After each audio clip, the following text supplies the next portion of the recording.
Second.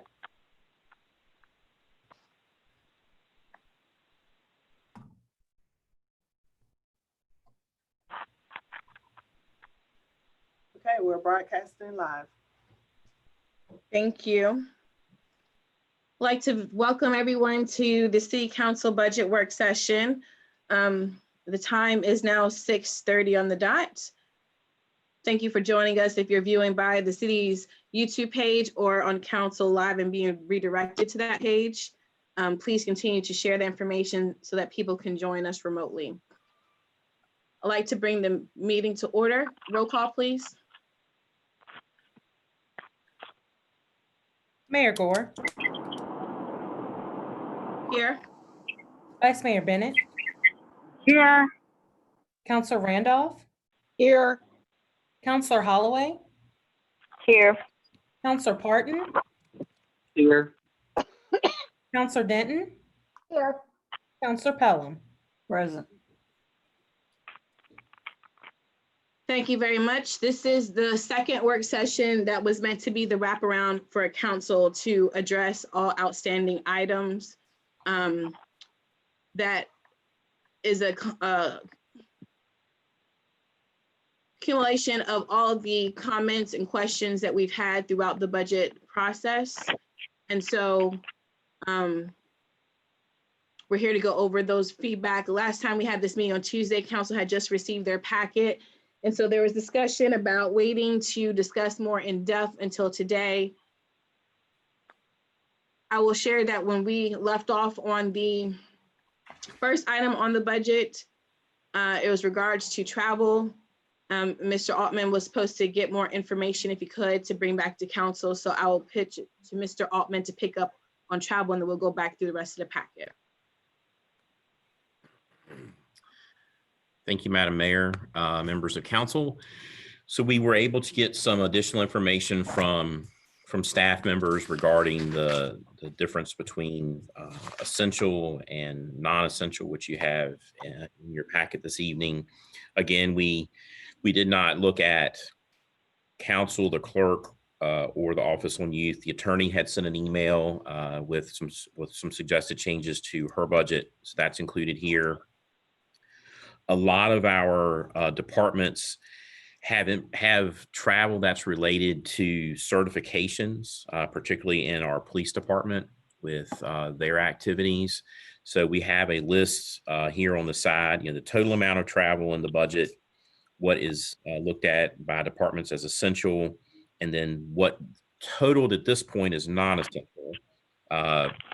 There's actually a difference at this point in time between the total number and essential of about $138,000 when you include the full amounts in the clerk, the council, and the Office on Youth budget. But those will be some items that, and I think memory serves me correctly, at the last work session, council voted, I think 4-3 to remove all travel from the clerk council budget. So we would just have to have some determination with regard to the Office on Youth to finalize that. So we've got that information here for you. The next page is the miscellaneous, and I think— One moment, Mr. Altman, before we go to that, I just wanted to start with travel because since I know there was a vote, but again, as we started off with this, we were waiting for additional information to come through in regards to travel. So with the clerk office, there was a request earlier, Okay, somebody said something, but I'm not sure. There was a request to check to see if the training would be moved to virtual for the clerk's office and to make sure council at least got that information for situational awareness, because it was something that was asked early on through the process.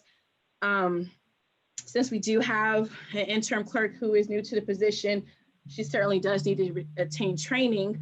So Ms. Brown, do you have any information regarding training, and if it's virtual, as well as if there's any costs associated with that?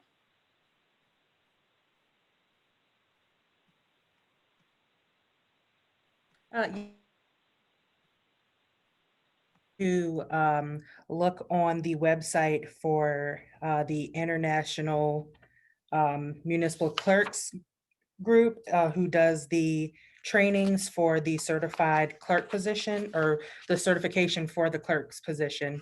And they actually have, I believe, it's about once a week for the next few weeks.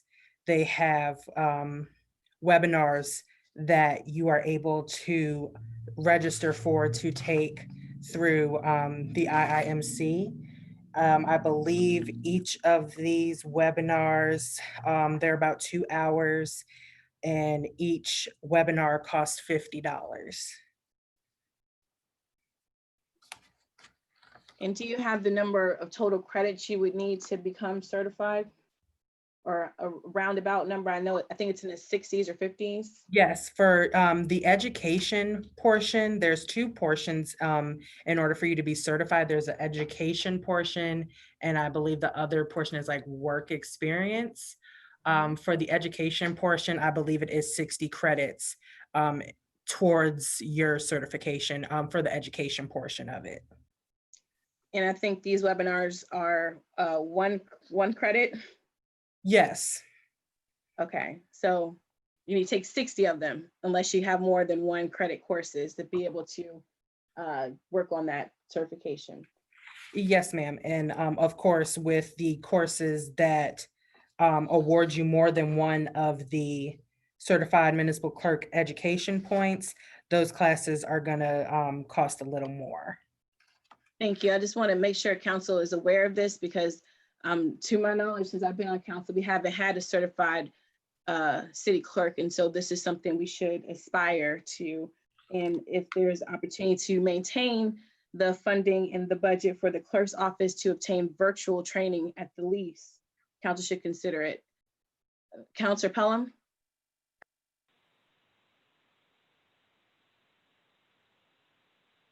Just tell her to come off mute. Your line is muted. Yeah, it's me. I'm sorry. Does that mean 60 credits and you pay $50 per credit? Is that what I understood you to say, ma'am? Yes, essentially, yes, Councilor Pelham. Each webinar, the webinars that they're advertising right now, each one is worth 1 certified municipal clerk credit, and each webinar is $50. Okay, so that's $3,000 it would take for you to be certified. I wouldn't be able to estimate that. It would just depend on which courses I took and how many credits were given based on that course. I just know of the couple that they're advertising over the next few weeks. Each one of those webinars is $50. All right, thank you. So what do we have to do to keep her money in travel so they can cover the cost of her starting? I guess you can really start this year with money that's already there, but next year to continue, make that a continuum. I don't think she can start now because the money is, we're at the end of the fiscal year, so. I know, I'm saying if she said every week, if it's not too late, she can sign up for one for next week, but what do we have to do is that something we got to put back in the budget or? I believe so with the motion that was passed. Well,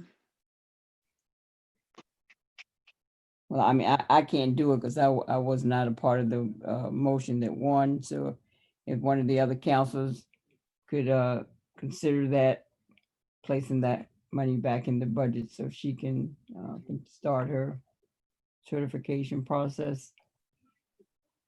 Okay. If you're complete with the floor, Councilor Denton has her hand raised. Let me ask a question. Are we saying we want, because I know we have posted the city clerk job for 30 days, and we have. I can hardly hear her. Do I? Yes, Councilor Denton, can you speak up, please? Yeah. Okay. All right. Let me see if I can be a little louder. Can you hear me now? Yes. Okay. I know right now we have the job posting for the city clerk for 30 days, probably been in a week. So we've got about three more weeks to go on that. And in that, we You're- have asked, I still Yeah. can't. your phone is still low. And I only heard you saying, let me get this correct straight. We have the job posting for the city clerk out and we're asking for a municipal certified clerk. And that's all I heard, Counselor Denton. okay, so what can I do to turn it up? Because I'm doing exactly what I do all the time. Well, I couldn't can hear you either, Janice. Okay, Yeah. I mean, I don't know what to turn up. I No, don't I mean, either. however you're sitting right now, just go ahead and talk now because it's clear. Go ahead. Okay, can you hear me now? Yes. Okay, if I can't, if I stop, you let me know. All right. Right now, we have the city clerk job, I think, posted for 30 days, and we've probably done it for a week. And in that, we have asked that someone, one of the qualifications request is that they be certified. So I'm asking, I know if at the end of that, we hire someone who does not have certification, we will of course have to look into that. But right now, and are we training the assistant clerk to be certified? I guess I'm a little confused. So I can just provide some clarity as to why I was trying to make sure council kept this on its radar. Number one, the deputy clerk, just like the city clerk, is enrolled in the certification programs in terms of membership. That is no different than the assistant city manager and the city manager. Secondly, this is it helps with ensuring that we have qualified staff in the office because the deputy clerk acts in absence of the city clerk. And so one, for professional development, and then two, to make sure that person is trained as well. But then also for equity, because this is done for other departments across the city, not just this particular office. And the last thing I would share is, we ran into this problem recently because the city clerk, passed away, and then we had someone step in as interim that we then hired. And up until that person's departure, they weren't certified as either. And so I think that we need to ensure that our staff has the necessary tools to be able to perform the duties that are required. But then lastly, this position has statutory requirements under state law that impact the city and residents. And so we should make sure at the minimum, this job, which directly reports to council, is trained. And we put the money in the budget for career development in other departments outside of what's standard. And so if we're going to support other departments, we should support the ones that directly report to council. So the answer is yes. The deputy clerk is automatically enrolled in membership in these organizations. I'm just trying to ensure that she has the money to be able to attain training to go along with her membership. That's okay. I just, for clarity, I know we've had 4 city clerks prior to this, what we have now. And this was never brought up as an issue. So I just wonder, do we have to do this right now, or is this something that we can wait on?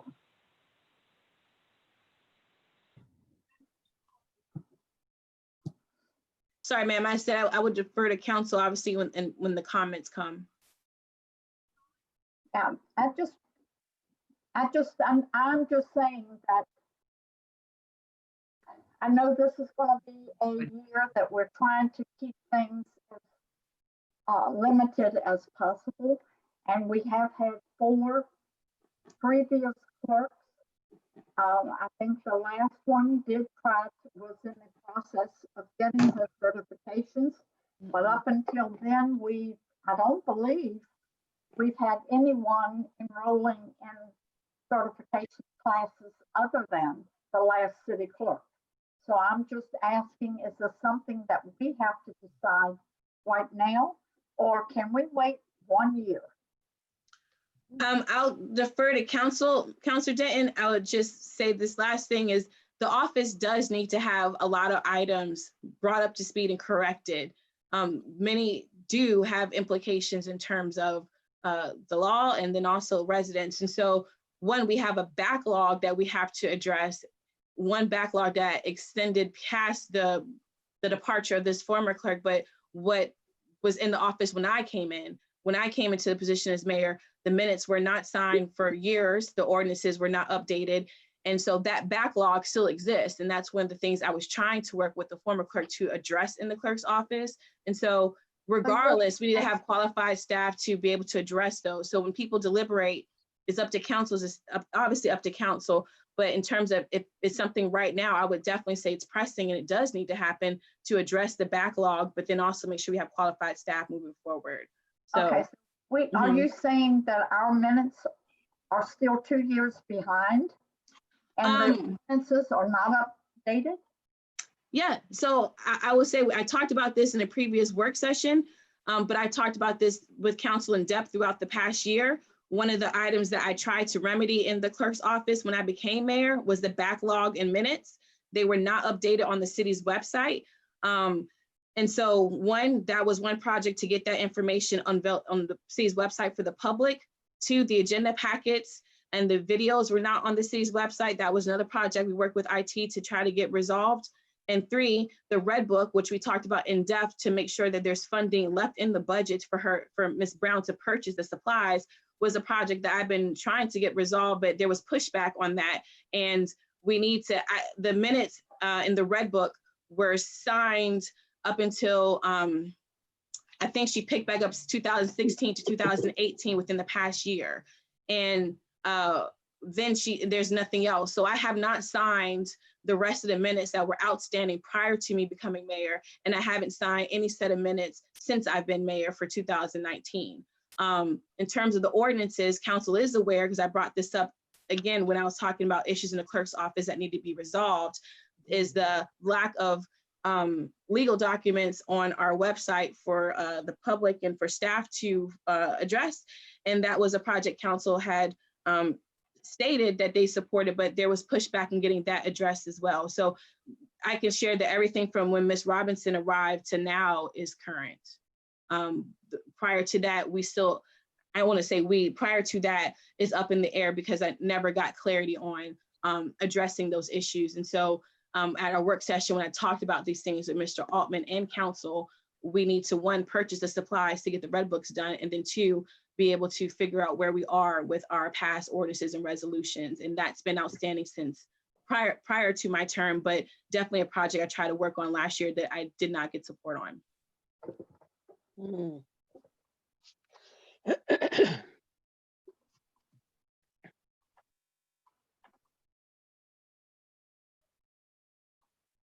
Hello? She has the floor, so I don't know if she was done.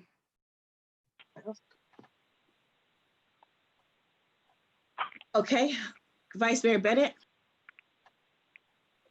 Yes, thank you, Madam Mayor. For the continuing, I have a few questions, Madam Mayor, for you.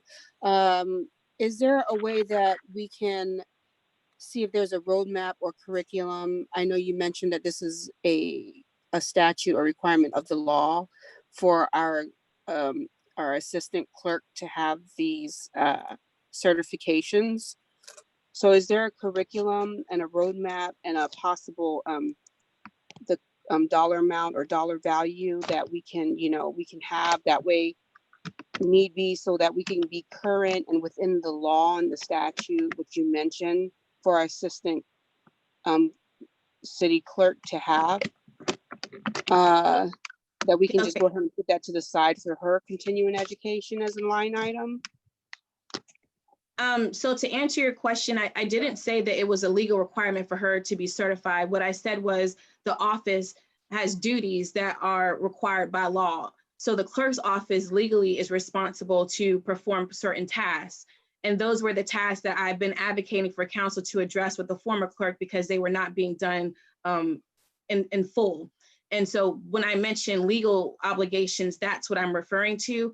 And so when I tie that into training, what I'm saying is in order to ensure that we have staff that is trained on the job as clerk and understands the legal implications and requirements, it's best that we make sure that they're trained by the professional organization to ensure that the issues that we have right now that still need to be resolved are remedied, and moving forward, we don't have to evaluate them again or go back and fix them. And so I can, again, we forwarded that information last year in regard to training. We had the conversation recently. We'll put that back out there so council can have the links to both organizations that are referenced. There's a Virginia chapter for municipal certified clerks, and there's an international chapter. The international chapter has a very robust curriculum on their website in terms of what is required. The Virginia chapter pretty much follows the international chapter.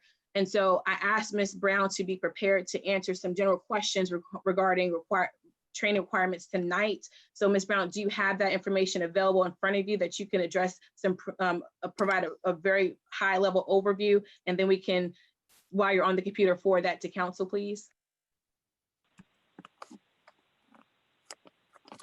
Yes, ma'am. I'm actually on the International Institute for Municipal Clerks. There's actually a page that kind of gives you an overview of the Certified Municipal Clerk Program, which I can forward to council. It doesn't, it's not necessarily what Vice Mayor Bennett's asking for, a roadmap. It essentially just says that you have to attain 60 points in the education category.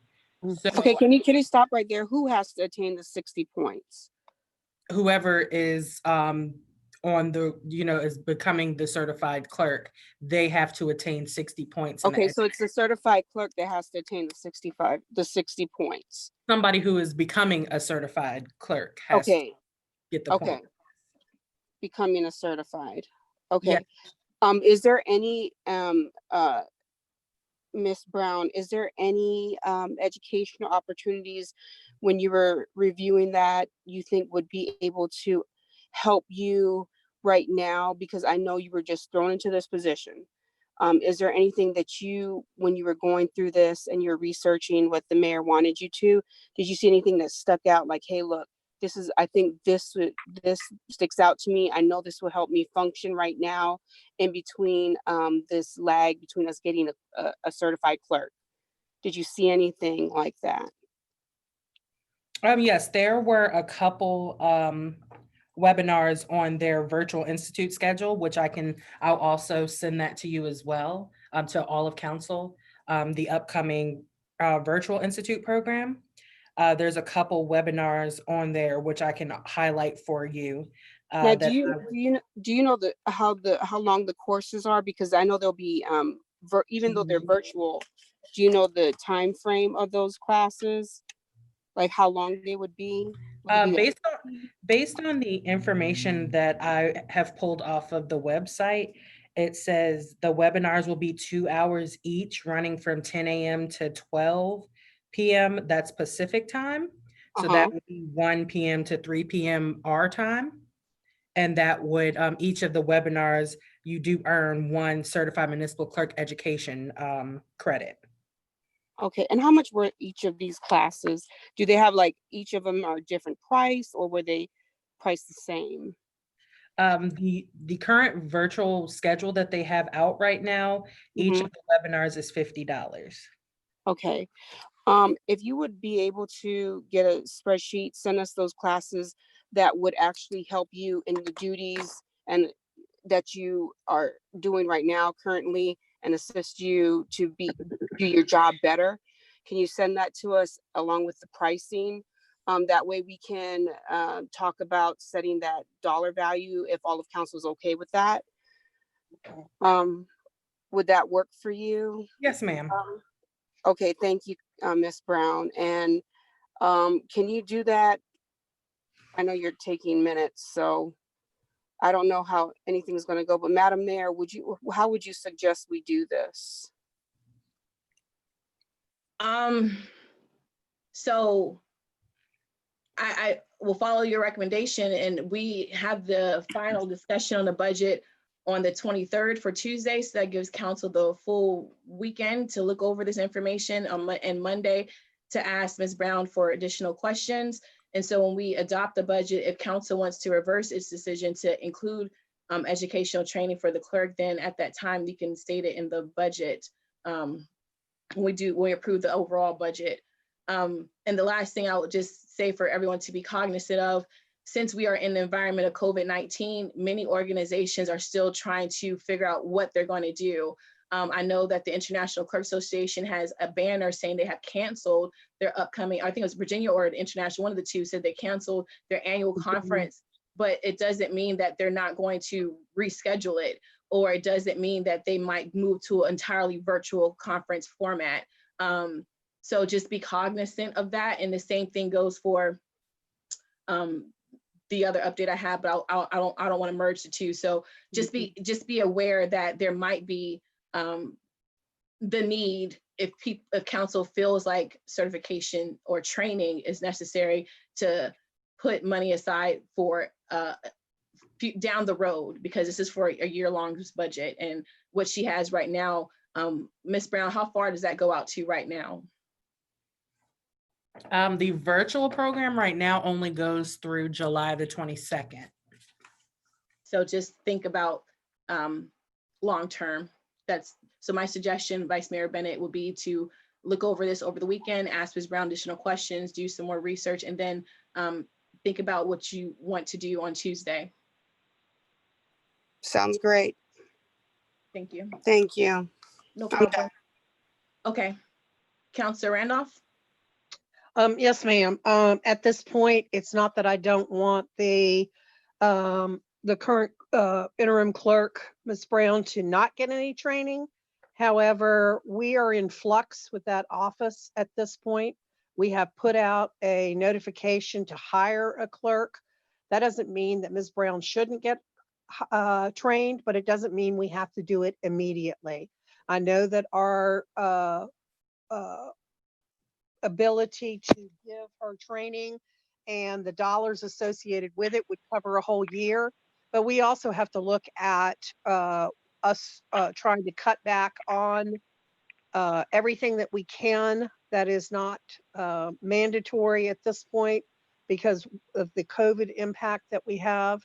I would rather that when the clerk comes in, we hope that that person is going to be certified, but if not, her training is unfortunately going to take a little bit of priority over Ms. Brown's. They could do it consistently, but without understanding and having any knowledge at tonight or probably a lot of knowledge by Tuesday on what we actually need to provide, I'm not sure that I can vote for any money at this point. We had noted that we wanted to cut travel, and that will be cut, but for training, I certainly think that Councilor Denton's thoughts on zero at this point might be better than just arbitrarily putting in a figure that we have no idea what we're looking at, or whether the new clerk, when and if they're hired, would want to do that. And that person, Ms. Brown, will be working for that new clerk, not for us. And so I don't want to set expectations of what the new clerk would have to do with Ms. Brown. I'd rather her run her own office. Doesn't mean too that in 6 months we can't look at some additional monies for that budget, even though we voted for zero. Depends on how the entire budget looks. And right now we don't know how it looks because we don't have 2018 in, and we certainly don't know how badly COVID has and will be impacting the city. So I'll still have to vote zero for that, simply to be cautious. I'm very familiar with webinars, with the certification that I have to keep. I have to do webinars rather than travel because the bank can't afford me to send me all over the country for these webinars. Or for these conferences. So certainly I understand that. I'm not against them. I think some of them will be very good. But if we vote on it tonight, I'll have to vote zero. if anybody wants to wait on that. But I think we do need to look at all of the clerk's budget to see what we're going to do. And if that's one line item we leave till Tuesday, then I can live with that and go with the majority of council on that. But I think we also need to look at the rest of the budget too. And if there's anywhere else in the clerk's budget we can cut. Thank you. I'm done with the floor. Thank you. Counselor Pelham and Vice Mayor Bennett, your hand is still raised. I'm not sure if you have another comment or not. Oops, I'm sorry. Let me take it down. Yeah, never mind. Also, Okay, so council will be getting that information, and the only last point I'll try to make to advocate for this is council did say that we were going to look for someone who was previously certified.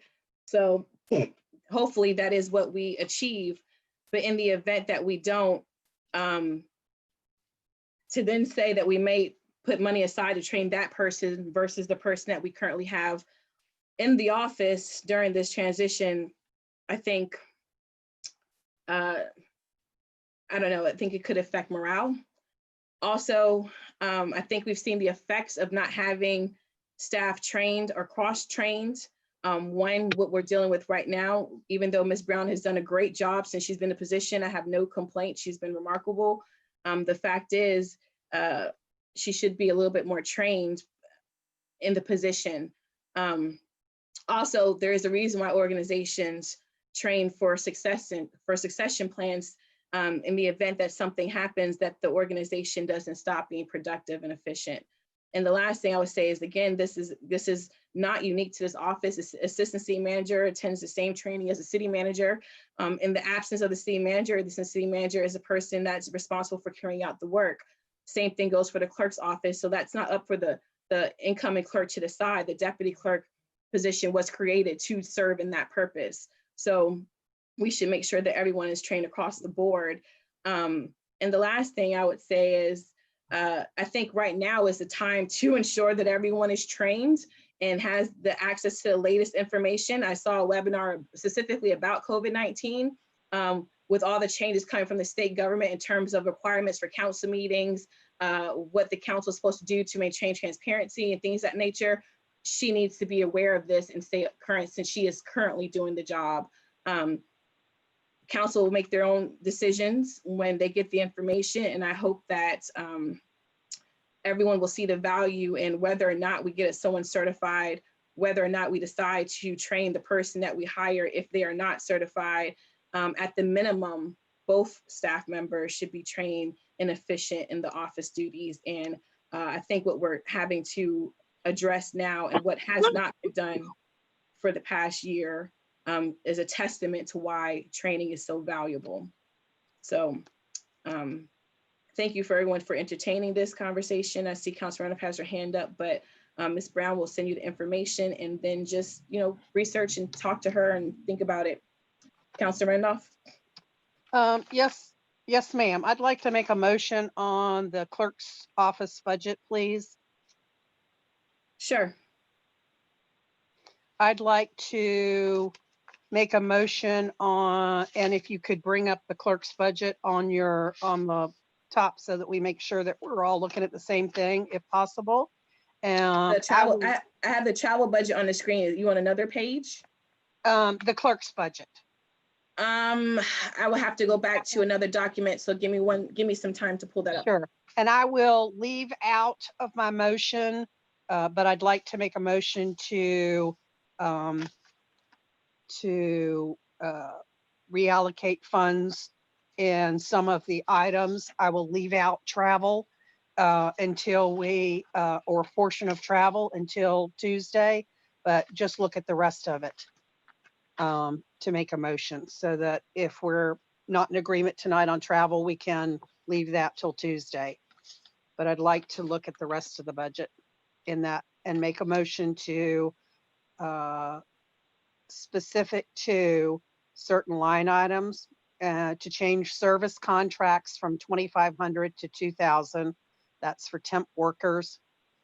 to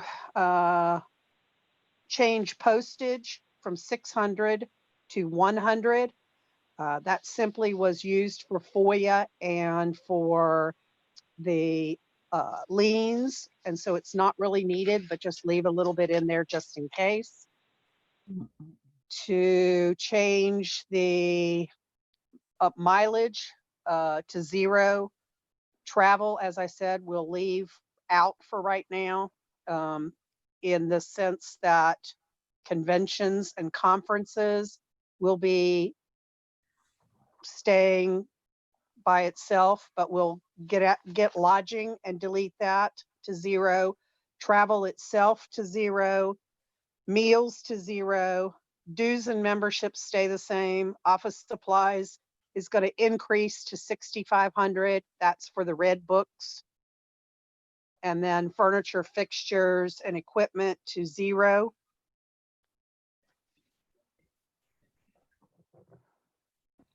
So I'd like to make those a motion to make those changes, and I can go back over them, or I can just do a motion to change line items in the clerk's budget and have that seconded. Point of order. Yes, ma'am. What's your point of order? Can the city attorney advise the correct motion for reconsideration, or should it be a straight out motion because the motion is already, initial motion has passed on this budget? What is the verbiage for this motion? If it's Okay, Ms. Robinson? The motion, can you hear me? Yes, ma'am. Okay, so the motion that was just made was a motion to reallocate. And so it's not the exact same motion that was made at the last meeting. But it's involving the same budget items. Yeah, but she's saying put the money back except for this. So, and then the amounts are changing. Yes, ma'am. So it's not the exact same motion. If it was a motion to reconsider, we would deal with the exact same motion that we had in our meeting 2 nights ago, Madam Counselor. Thank you. Thank you. So the motion then it should be to reallocate funds in the clerk's budget. That is what I heard you say. Yes, ma'am. Thank you. That's my motion. So I'll make that motion, and Allocating everything because you decreasing something. She said, Counselor Pelham, Counselor Renoff still has the floor, so let's just check to see if she wants any questions for clarity, because right now there hasn't been a second yet, so let's just wait for a moment. I will second it, but I think we need to, yeah, we need to check with Sandy to make sure what we need to do. yeah, make sure we, right. I'll Madam second- Attorney, is it okay if in my reallocation, I am increasing some line items and lowering others? Yeah, that's okay. the way the motion was written down, this is how I wrote it down. Motion to reallocate funds to the clerk's office, provided it does not include travel funds. And then you went through and started specifying the specific ma'am. monies that you wanted reallocated. And I think Right. the motion works relative to a motion to reconsider.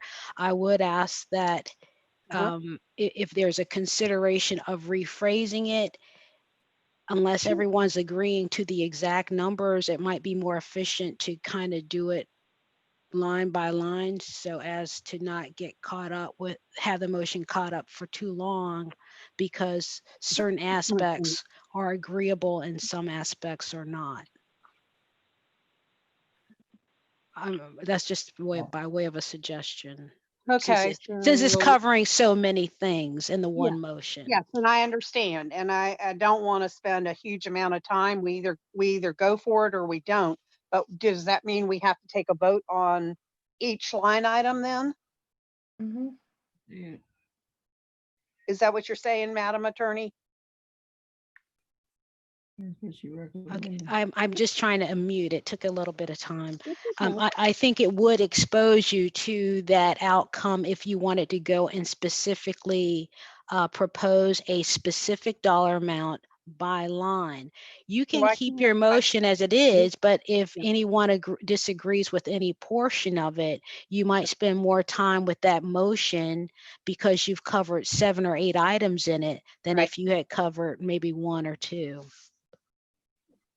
Okay, well, if I want to make it all one and it's either all or nothing, except for travel, which I understand there's still some debate on, and pull the travel out till next Tuesday for the council to make a decision. But for us to look at the ones that I said, can I do that in one motion? I know you're not recommending that, but I can do that, right? That's correct, ma'am. Okay. Okay, so I'm going to try and make this all at one time. And so I will go slowly because I've had a second. So let me go slowly so everybody sees what I'm doing. The salaries will not change because we don't know what's happening with the new hiree if and when we get applications. The cell phone stipend was never an issue. Management consulting services, nobody could tell me what that was, so I'm taking that $200 out. The service contracts were $2,500. That was for a temp worker, and we could. I was told that we could get a free intern from either VSU or VCU, so I took that amount down to $2,000 versus $2,500. Advertising stays the same, $2,500. Postage, which was used for FOIAs and liens that are no longer in this office, I took the $600 out and left $100 just in case. I have confirmed with the attorney that she has put in postage for both of those amounts that her office has now to make sure she has enough money. Telephone, fax, and video, $1,500. That stays the same. Mileage, 250 is going to be zeroed out because there's not going to be, shouldn't be too much traveling anywhere. Travel is zeroed out. Lodging is zeroed out. Conventions and conferences is what we're waiting till Tuesday to talk about. Meals would be zeroed out because that would be in conjunction with travel. Dues and memberships are $1,000. I've left it at $1,000. Office supplies was $4,500. We need to increase that for the red books, which are extremely expensive, to $6,500. Furniture, fixtures, and equipment at this point was $1,000. I've taken that down to $0. Now that should cover almost everything in that budget. And that is, those are the changes. So some have increased, some have decreased. So that is the motion. Thank you, Or that is Councilor the- Randolph. It's been seconded by Councilor Denton. The question is now before council for discussion. Councilor Pelham. Never mind.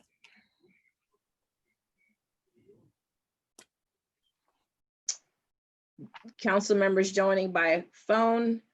If you have anything to say, please say it. If not, silence is fine. I can know to proceed.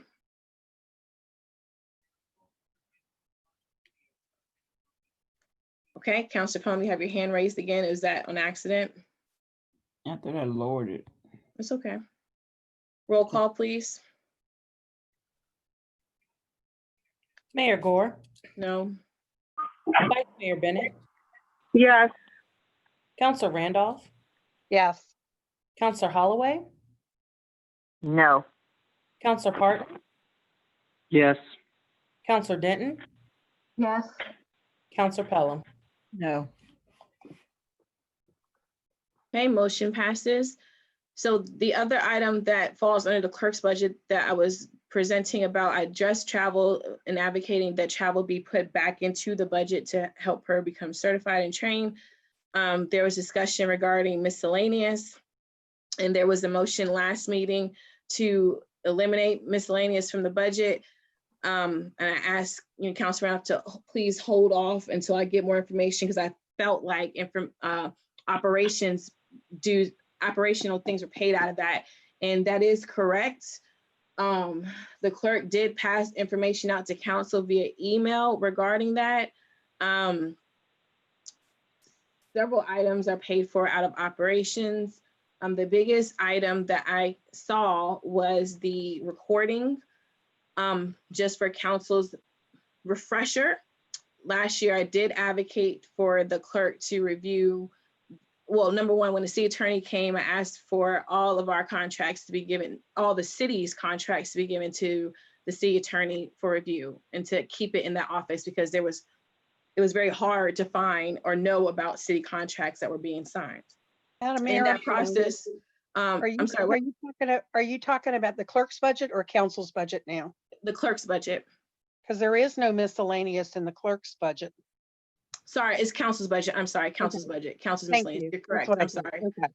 Let me scroll down. I'm sorry. It's okay. So it was the miscellaneous from council's budget. So when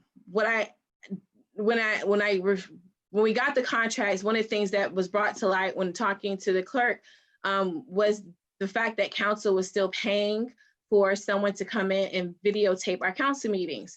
Council had already started the council live process, and we already had paid for that software and equipment. And so the cost ranges between $100 to $200 per taping. And then also after the meeting is filmed, council and the city did not own that recording. The person recording it owned the recording. And so after researching it, I realized that there was no contract on file between the city and the videographer. And so I asked for council support to determine if they wanted to continue that relationship, and if so, have a actual contract be drafted and signed, so that way we had some type of business relationship on file for someone to refer back to. That that process never completed. So in the miscellaneous budget, I know one of the charges that is paid out of that amount is the cost to record. And I know that the cost varies between if it's a regular city council meeting and a special meeting. So for example, if we were still in the council chambers at this time, we would have been paying for each and every single budget work session to be filmed. The other items that I saw in here, and I'm trying to pull it up for everyone, just in case everyone did not check their email or see it in time. Give me one moment, I'm pulling it up right now.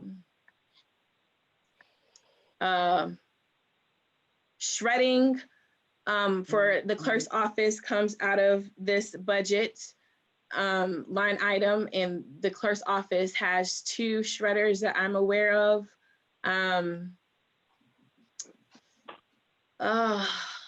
Computer fees come out of this.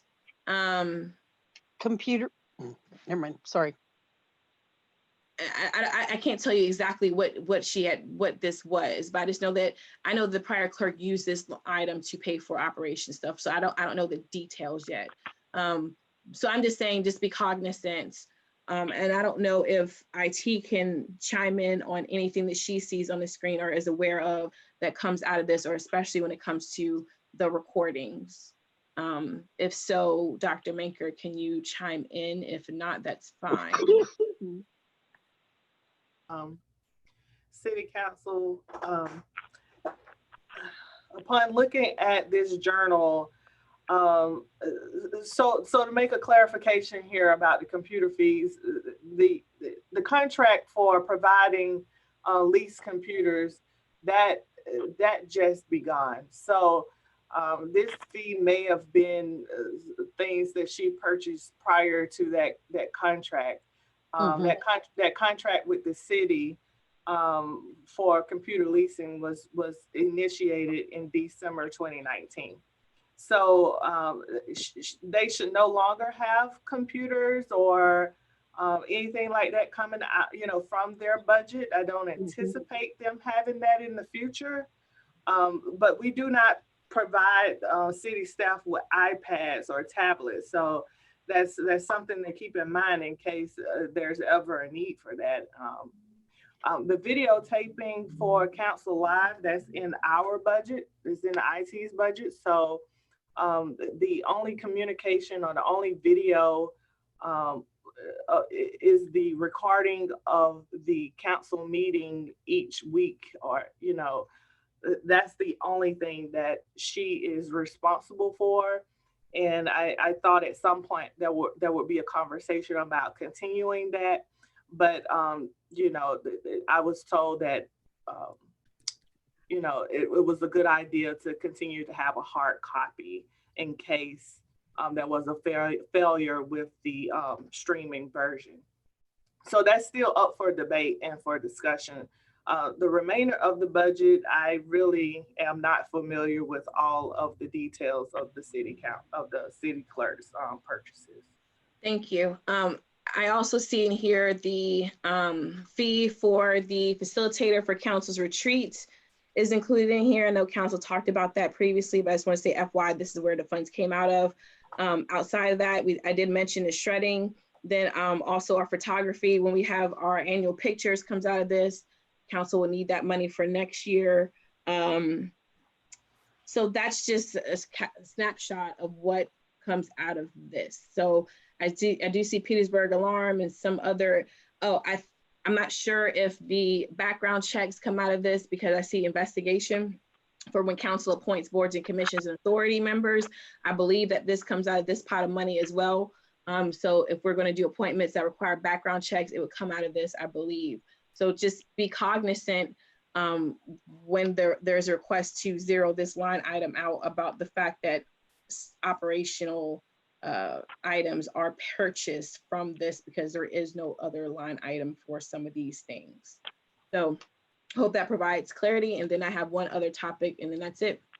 Councilor Denton. Yeah, I mean, if you're on the city council budget, I would like to make a motion. And that motion would be areas that I think we can cut out of our budget, and I would like to go through them. If you've got the city council budget item up there. I do. So I was talking about this one section. Can I just talk about the other item if you want to make a motion so the presentation is done? Because I still have more. Excuse me? 19. I've got a question on if you put up 20. I'm sorry, what did you say? 2020. Yes, ma'am. I have 19 up because there was a request to zero out miscellaneous, and I was trying to show to council in black and white that there are things that are paid out of this. And I said before I called on you, I have one other item related to council's budget to provide clarity on. And I was just asking before you make a motion, can I please complete the presentation? I thought you had a question about this section. I do. I would like to make my motion and then we can discuss it. Yes. Okay, so I'll ask for a point of information because I'm not finished with the presentation. So you want to make a motion, but I'm still not finished with the presentation. Ms. Robinson, if I'm not finished with the presentation on this part, can we just wait for the presentation and then she can make her motion? Or because normal practices is to let the presentation be complete. But this is a work session, so I don't really know what to do. Right. So the sequence in which you engage your discussion, the best instructions that you have are set forth in Rule 203, which under normal circumstances would require the presentation before questions and things of that nature. However, Rule 203 is expressly stated to not apply to work sessions, which this is. So there aren't any presentations per se, except I guess arguably by the opening statements made by the city manager, as he's called the special meeting. So I guess the conversation can be freewheeling. Yeah. So Councilor Den, I'm not trying to deny you the ability to make a motion. All I ask is if you're going to make a motion, can you hear the rest of the points first?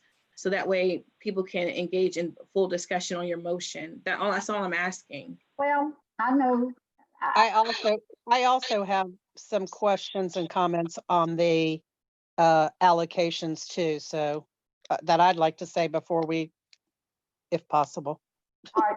So you brought up the miscellaneous, right? Of Yeah. council. Yes. Okay, because we really were still on travel, I thought. But then you brought up the miscellaneous on council's budget. That's why I asked you if you would put up 2020, because I had a question on one of those items that maybe Dr. Manker could help me with. I'm Oh, sure. you said that you were going to make a motion, not that you had a question. That's why I was asking. Okay, so if you have a question, sure, certainly I can pull up whatever you need. But I just wanted to ensure that I could finish the rest of this after the questions and then someone make a motion if they see fit. That's all I was trying to get clarity on. Ms. Robinson? Yes, Mayor Gore, may I just weigh in? Maybe it will be helpful. If the chair is not prepared to recognize a member, it's probably best not to recognize them until the chair is ready to hand over the floor for that discussion, given that Rule 203 doesn't apply to work sessions. So in other words, if Counselor Denton had her hand up, I would just simply wait to recognize her after you'd finished making your presentation. Yep. Okay. Thank you. Thank you. So let me finish making the presentation. Yeah, I'm sorry. I really just paused to ask for questions to make sure before I moved on, but it got more complicated than. And I do have a question. And it's only about the part that you already talked about. Okay, so I'll recognize I'm Councilor Randolph sorry. for your question on I'm this sorry. particular section, and I will continue. Councilor Randolph, go ahead with your question. About the parts that you've already talked about, the computer fees, I understand, and I know Counselor Denton's question is probably about that as well, but I'm not sure. But the computer fees, we will not see this in miscellaneous, so we don't have to allot anything for that. I'm not quite sure, and maybe Ms. Brown can help me, why the clerk's office has put shredding into council's miscellaneous budget, and especially when there is already a generic shredding for the entire building. Can you help me with that, Ms. Brown? Do you know? Before we ask her that, that's one clarification. okay. She had a two-part question. IT, was Ms. Councilor Randolph correct about what she said? I believe she is. I just want to make sure on the record she was correct about that not being present. For future. Yes, you're correct. The purchase notice here is at 6/30/2019. And we've taken that over since 12/2019. So in the future, she should not have any more computer purchases from this budget. Great. And then Ms. Brown, do you know anything about the shredding? Why it would have been a separate shredding for the clerk's office for the council? Council Randolph, I don't actually have much information about that. The only information I do have is the previous clerk. I believe she had a contract with this shredding company that I'm currently using. I can get some additional information as to what that contract entailed. I don't know if she got a deal on the service, or I'm not sure. That's something I would have to look into. Now, my question is this: if we got rid of what you're using within the office, do you or do you not still have access to use the shredded from the city, what the city provides for the entire building? Yes, ma'am. I do believe I would have access to it, but I'm assuming that the previous clerk decided to get, I guess, her own shredding service because we do have a lot of, I guess, documents in our office that, would I have. understand. And I just want to make sure, because this was it was a one-time fee of $119. So I'm not sure that's going to be all the costs that I've seen for it. I mean, I think there was more than that, wasn't there? And so I'm I just can, I concerned think that I we can shed some light on that, Councilor, but Yeah. Ms. Brown will have to double check. I do Okay. recall the former clerk expressing some concerns about something about the rotation of when the shredding company comes to pick up documents on the second floor. And I think if I understood her correctly, when she expressed this to me, that if you need to have it picked up outside that rotation, your office has to pay for the fees. And Yeah. since they have a high volume, it was not cost effective to continue that way in her estimation. So I think that's one of the reasons why this was done, but I don't know all the figures behind it, but I know there's something related to pickup off schedule. Okay. And there are bins, I assume, throughout the city hall offices that we can dump into, or however it's done. I'm just trying to look at duplication of duties and fees and services, so we don't keep spending, but that would be my concern, is that shred it. I understand we've got to do something about videography and the facilitator. We had a line item for the facilitator, which was $7,000. The reason the facilitator, I was told by the previous clerk, the reason that this went into miscellaneous is because we more than doubled that cost. That estimated cost of 7,000 was, by the time we ended up paying her, was double that. And that's why it came out of miscellaneous as well as the line item. So I am for us zeroing that out for this year. I don't foresee us needing a facilitator, but that's just my opinion. But anyway, thank you for letting me ask my questions. Okay, and Mr. Alderman, can you double check with Ms. Pershing? I think she's one of the people that oversees that shredding schedule to make sure that that information is accurate or how that works. Ms. Robinson does have her hand raised.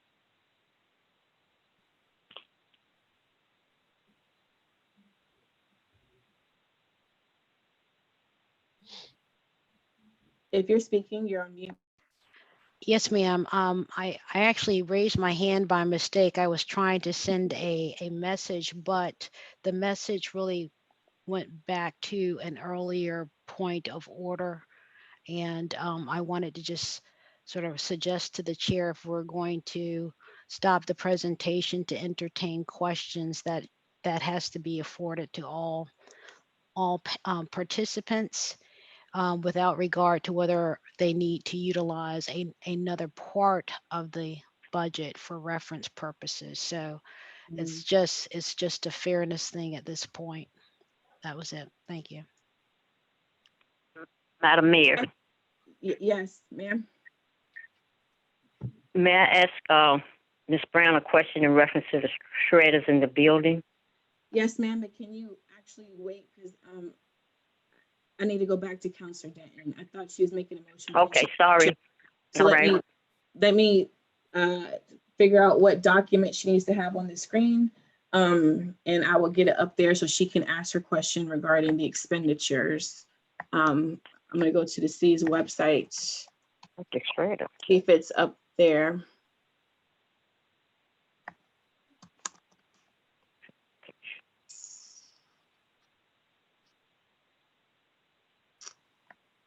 I think she said she needed the 2021 budget, or I think the one that we're on now.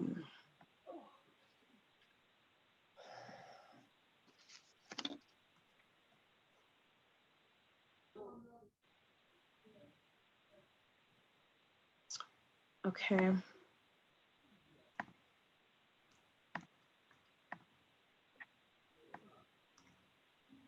Okay, I think this is what was asked for. Let me make sure I'm correct.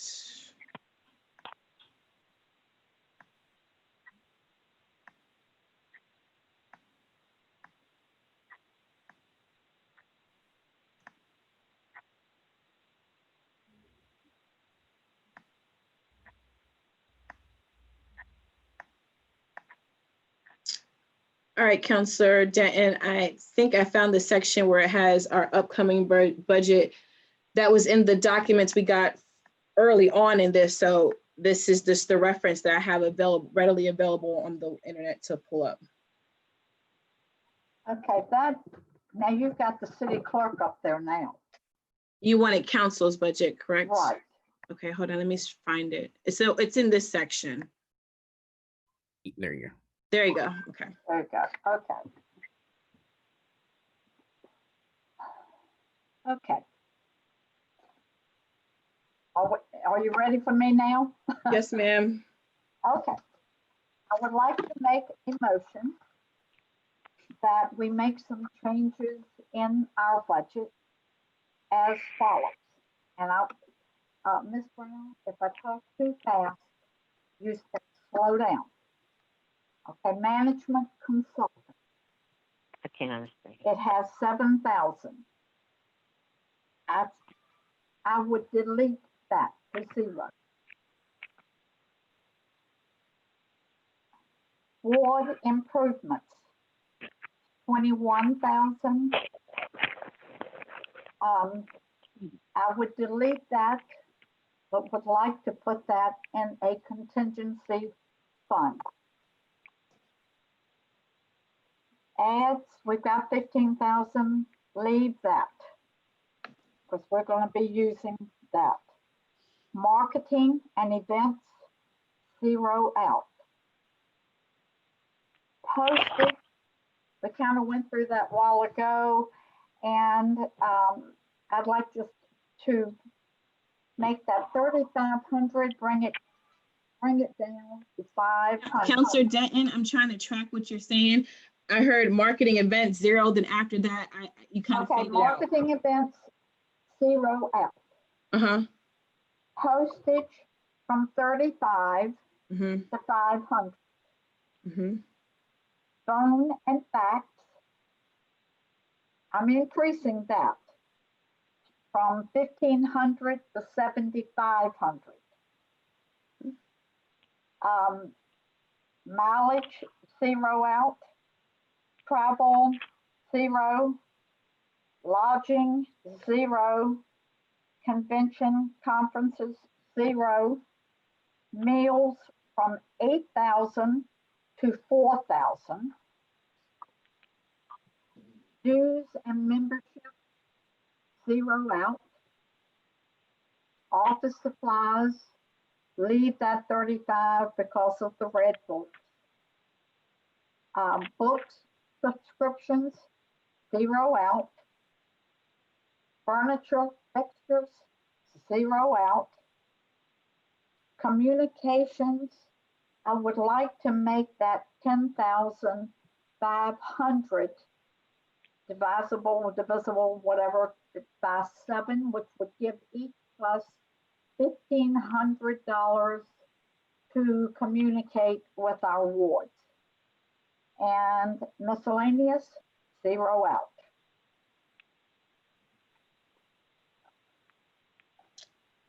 Just for a point of clarification, on the last communication item in your list, you said make it 500 times 7 plus 1,500. What was that? I'm sorry. I couldn't. There's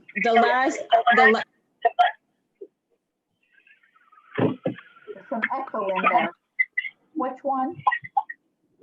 The last communication, you said 500 plus 7 times 7. Yeah, if you 10,500, but if you divide that by 7, that would give each counselor $1,500 for their ward to keep them informed of things that had to be done. Thank I'll you. second the motion. And miscellaneous, 0 out. Okay, the motion's been made by Counselor Denton. It's been seconded by Counselor Putnam. What is all that noise? A lot of echo and The motion has been made by Counselor Denton and seconded by Counselor Parton. It's up for discussion right now.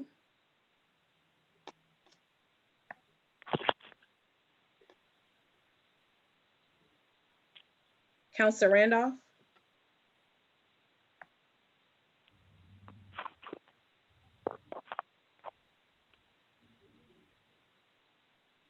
If you're speaking, your mic is muted, Counselor Randolph. Oh, I certainly was, just talking away. Thank you and sorry. The miscellaneous we just talked about had video taping by Mr. Wells. What are we doing with that?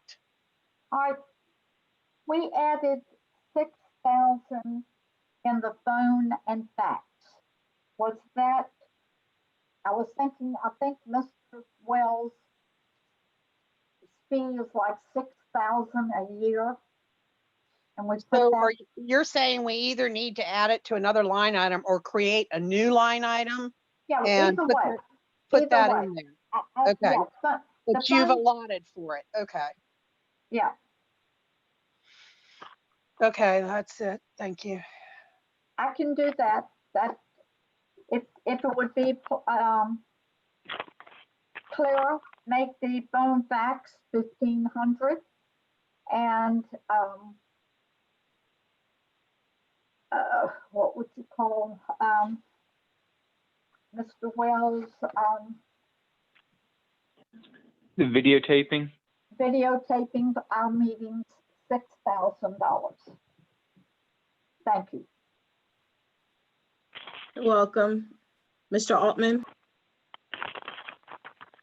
Yes, ma'am, Madam Mayor.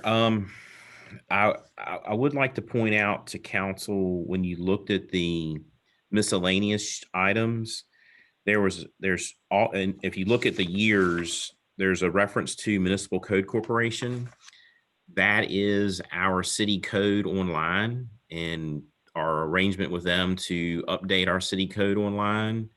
So that looks like we pay them, let's see, I know we've, looking at this year, we've paid them approximately $5,100 so far in the current, current budget year, July and the 11th of the month. Looks like we're about $5,100 there. So I think we would need to put some money somewhere to maintain that relationship, so our city code is online and updated online by Municipal Code Corporation. How much is, oops, sorry, my hand's up, sorry. Go ahead, Counselor Randolph. A year? Mr. City Manager, you said 5,100 for how long? It looks like we've made two payments this year in the current fiscal year. One was $3,800 and the other was $1,385. So it's about $5,185 annually, it looks like. So about $5,200 annually to have that service. Okay, so we'd need to put that, because that's in miscellaneous, you said, and we would need to set up another line item for that. Yes, or I mean, not, or I mean, you could utilize an existing one with management consultant or a service contract line item to put that in there. Well, why would we put that under management consultants? That's not what it is. And we're trying to have clarity, not more trying to figure out next year what it is. So you could put it under your service, you create a service line item contract in the budget to add that. Do we have a service line area? Currently not in your budget, but we do Yeah. have that line in budgets. Okay, so Mrs. Denton would need to add to whatever, to hers, that you want a service line budget for $5,200 for the online City code, code, right? yes. That's what you're saying? Okay. Mrs. Denton, would you do that? Yeah, we can make that a line item, $5,200.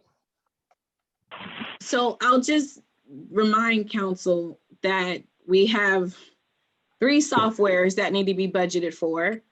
It is the FOIA, the Freedom of Information Act online software for residents to be able to access records of the city.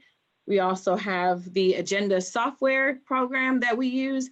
And just for knowledge, that is what our current videos, agenda packets, and minutes are stored on the website. And then we have Municode. There's 3 softwares that City Council needs to budget and allocate for in order to keep those services operating for the city. Which is why I was saying that we really don't need to budget to zero out miscellaneous. And as a reminder, there was an issue this year regarding one of the softwares not being budgeted for because the clerk omitted it from her budget by mistake. And so when that came up, council said that we would put the money for all of our software, because they are citywide softwares, into the IT's budget. And early on, there was a question about, was that accounted for in the budget so they can just pay the annual fees and we don't have to go through what we're going through now. All right, Mayor, look at 2019 and tell me which ones of these items are the software. I'm sorry, what? I couldn't hear you. 2019. Mm-hmm. That I'm miscellaneous, which ones of these are the items you're talking about? So I need to pull that back up, but I know one of them is not in there because it was omitted from the budget and we had to pay for it with other funds. So it wouldn't be representative here. Then 2, when we started these projects, they were paid for with salary savings from the deputy clerk's position. But I believe due to our prior discussion, these items are in fact included in the IT budget as we alluded to early on. So I just want to make sure we're tracking that. So Mr. Altman, can you jump in just to provide clarity? Yes, ma'am. Those items, those softwares are included in the IT budget in the current budget proposal. Thank you. Does that include all 3 of them? I believe it does. So if it does, then, then the 5,200 that was just asked for may not need to be done. Well, I don't believe the Municode, the city's code online is not, but the agenda software piece, the FOIA, and the other one that you mentioned. So then why don't we just put this other one in with the others? So that way it's all together. You could move it there. If that's what council wants to do. I was just trying to make sure people were tracking that we have more than one software. So, but Councilor Randolph and Denton still, I forgot which one technically has the floor, but whoever has the floor. I just wanted to make sure that we kept the money. Does. Okay. All right. Right now, it looks like we're adding from the miscellaneous, we're adding the video cost of $6,000. And then we're adding a service for city code, Municode of $5,200. That was in the miscellaneous, but now these 2 will be line items. So I think Councilor Parton made that second. Is he okay with what was just discussed? And does the clerk need clarity as to what the actual motion is? That's fine with me. Ms. Brown, do you need additional clarity?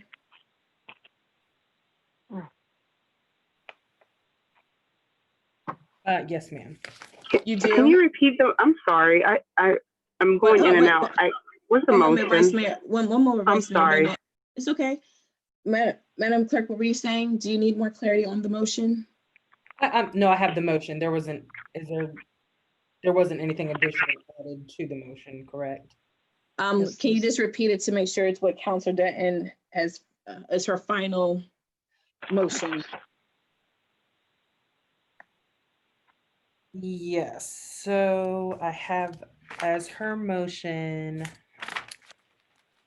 to make changes in the council's budget, management consultant, 7,000 to 0. Ward improvement, 21,000 put in a contingency fund. Leave the advertising funds, marketing to 0, postage from 3,500 to 500, phone and fax 1,500 to 7,500, mileage zero. That'll change. Yeah, that will go back to 500. Down to 15 500? That will go back to 1,500. Oh, back to 15. So keep it Yeah. at 15. Yes. Okay, thank you. Mileage zero, travel zero, lodging zero, conventions zero, dues zero. You missed meals. You missed meals. Meals is reduced to 4,000. Yes, I was wondering what that 8,000 of, okay, meals. Yeah, I'm trying to Meals think is of from food. 8,000 to 4,000. Thank you for that catch. Right. User zero, office supplies stays at 3,500.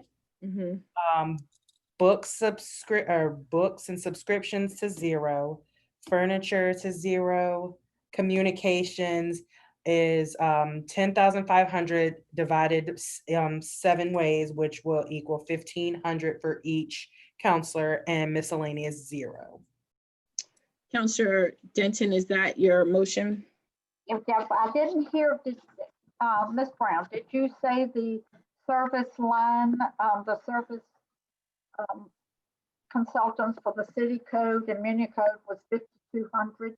Did you get that in there?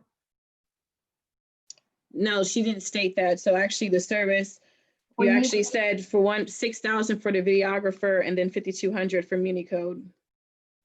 No, Yes, no, the video was 6,000 Yes. 6,000 for and video. she said, yeah. 1,500 for phone and fax. Then we added the for the service line, the muni code, 5,200. So for service, we're adding 5,200. For service contracts at 5,200 for muni code. And then there will be another line item for videographer or something, whatever they could put into the budget system for $6,000 related to contracting out for the council recordings. Perfect. Video Yeah, that's what she recording, yeah. So another line item for 6,000 for video. Yes, ma'am. All righty. Councilor Parton, is that your second? Yes. Okay, so Councilor Denton, you still have the floor. Is there any other comments before we go into discussion? I'm good. Councilor Randolph, you have your hand raised? I put it down. Okay. Before I make any comments, for those joining by phone, do you have any questions regarding the discussion regarding the motion? And I know Councilor Holloway, you had a question before the motion was made. It wasn't in reference to the motion. It was a previous question. Yes, ma'am. Okay, I'll go back to you for that then. You can rescind it. I mean, just keep moving. Thank you, ma'am. Yes, ma'am. So,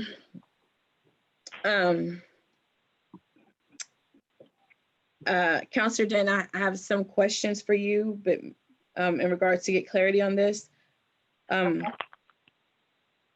So the ward improvement fund, you want to move to a contingent. Are you asking to move all of our ward money for improvements to the contingency line item in the budget, or you want us to create a whole entire fund just for contingency? No, just to put it in the contingency line fund. To add it to the existing contingency line item. Contingency, yes. To add it to that fund. Okay. Then my other question is, so in your motion, the marketing and events line item, that is $20,000. That is the line item for us to communicate and market to our wards. It has both of that pots of money. So in your motion, you've removed the communication line item for wards and you added it to the council's overall body's budget for communication. So, and you've reduced it. So under your motion, the council as the body wouldn't have a communications budget to order stationery or things like that, because that's why it's broken out in two separate places. The marketing and event line item, that is where our marketing individual ward marketing money is, and that is where our individual communications money is. And then this bottom one is where we have it for the office. So in case you were to do something. So I just want to get clarity. Is that what you intended to do? I think, That wasn't what was said last time, though. yeah, I mean, I think That's actually the opposite of what she said last Marketing time. That's why I'm and getting clarity. Huh? marketing and events, I think for a year, we can do without that. Maybe Okay. if everything looks good, we can go back to that. And for communications, I mean, I'm not saying just like I did away with the word improvement. I'm not saying we're doing away with it forever, as you well know. I'm just saying for 1 year, we need to cut where we possibly can. And then next year, when the council is back doing this again, hopefully they can put all of that back in again. Okay. This is just 1 year. So you answered my questions. Thank you. So I'll just share how I feel about this. Just want to make sure I was right before I say how I feel. The ward improvement money, I don't support moving it to contingency. And the reason why is because the city has $1.9 million for COVID-19 relief that has to be spent for that purpose.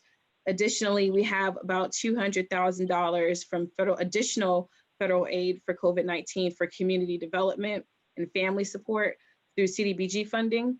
So that's over $2 million right there in aid. Then we have a contingency fund that's currently funded at almost $400,000, 350, I believe the exact number is.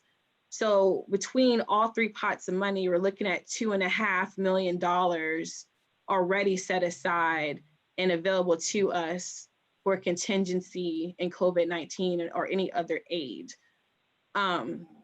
The ward improvement fund is just $3,000 per each ward to be able to support and connect with our constituents. And this was created, as you know, because you advocated for it, to be able to be more connected with our constituents to help them fit immediate needs. My concern is that absence of that, we won't be able to really support our wards outright through having to come back and request money, or if that were to be the case, it could be a political process. And people call stuff as pet projects, as I've experienced in the past. And I just don't think that we should reduce our ability to support our constituents or create an environment where people can be micromanaged. But then also I say there's $2.5 million of funding right there for emergency need. This ward money, four of us spent it last year, a portion of it to support National Night Out, especially what's going on right now worldwide, not just nationwide, regarding policing and community policing. I think that this would be a great opportunity to still support our individual wards with those efforts. And I think that this removes the ability to hold ward events for fellowship, especially when right now it's so tense around the world, and we should be trying to promote fellowship and happiness and pride in our community. So I don't support that at all. Miscellaneous, my concerns were addressed with the presentation. I just wanted to make sure council was aware they will be cutting money that was used to spend on operation stuff. The communication and marketing, I don't support eliminating that, because as I shared, it's divided between our communication fund for council and the marketing fund for council. When we last talked about this, there was support to keep it, but that has changed. I think especially with the world we're living in, COVID-19 and other things coming down the pipe, I think that council needs to have access to be able to communicate with residents, market information and events. And I have a very large ward. Other councilors have, large wards as well, but I have the largest ward in the city. $1,500 is not going to help me reach a half of my constituents. And so then that provides the opportunity for people to be upset because they were not reached in the communication. I can assure those who are watching, when I do communications, I have to already pay out of my pocket to add to what the city allocation is anyways.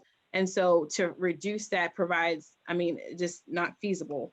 Then the last thing I would say, I was going to present about this, which is why I was asking to just do questions first. In terms of travel, again, when we first talked about this last week, there was support to keep conventions and conferences so that council can be receive continuing education for our jobs. Again, due to COVID-19, what's happening at the state and federal level, innovative ideas and programs and resources, we need to be involved and be able to access that information to do the best job that we can for our constituents. These organizations are created to support elected officials. Staff have their own conferences they go to. We haven't cut all of staff's travel. They're still expected to participate in their continuing education as the governing body and the head of the city. I think on behalf of our constituents, we owe it to them to make sure that we're the most knowledgeable that we can be in supporting them and doing the work. We also miss out on grant opportunities. We'll also miss out on pilot programs and other things to move the Hopewell along during this time, because COVID-19 is not going away for years. And I think it would be to the detriment if we do not keep conferences and fees. And I researched National League of Cities. They're going virtual now, as I shared, but moving forward, they are going to return back to in-person events. I checked with VML. Right now, the annual conference is virtual and there is a cost associated with that. So if we were to completely remove conferences and conventions, then we wouldn't even be able to pay for webinars unless we pay for it out of our pocket to be able to learn how to do our job, which should be expected of everyone. Yeah, so I don't support this. I feel like it hurts council and it hurts the residents in the city. So that's just my feedback. I see Councillor Denton has her hand raised. Well, I understand exactly what you're saying, Mayor Gore, and in a wonderful world, I would say let's put it all back in there. But right now, we have a lot of unknowns, and believe me, I live on a fixed budget, so I don't have a lot of extra things, but I may have to dig deep in my pockets to do some of the things for my ward if I need to. I love ward improvements. As you all know, I've loved that. But I think for 1 year, I think our citizens would appreciate and thank us for trying to keep our heads above water right now and just spend it on what we have to keep our city running smoothly. And all the nice things that we'd like to do, we need just to, we can't do it ourselves, so suck it in for 1 year. That's all I'm asking.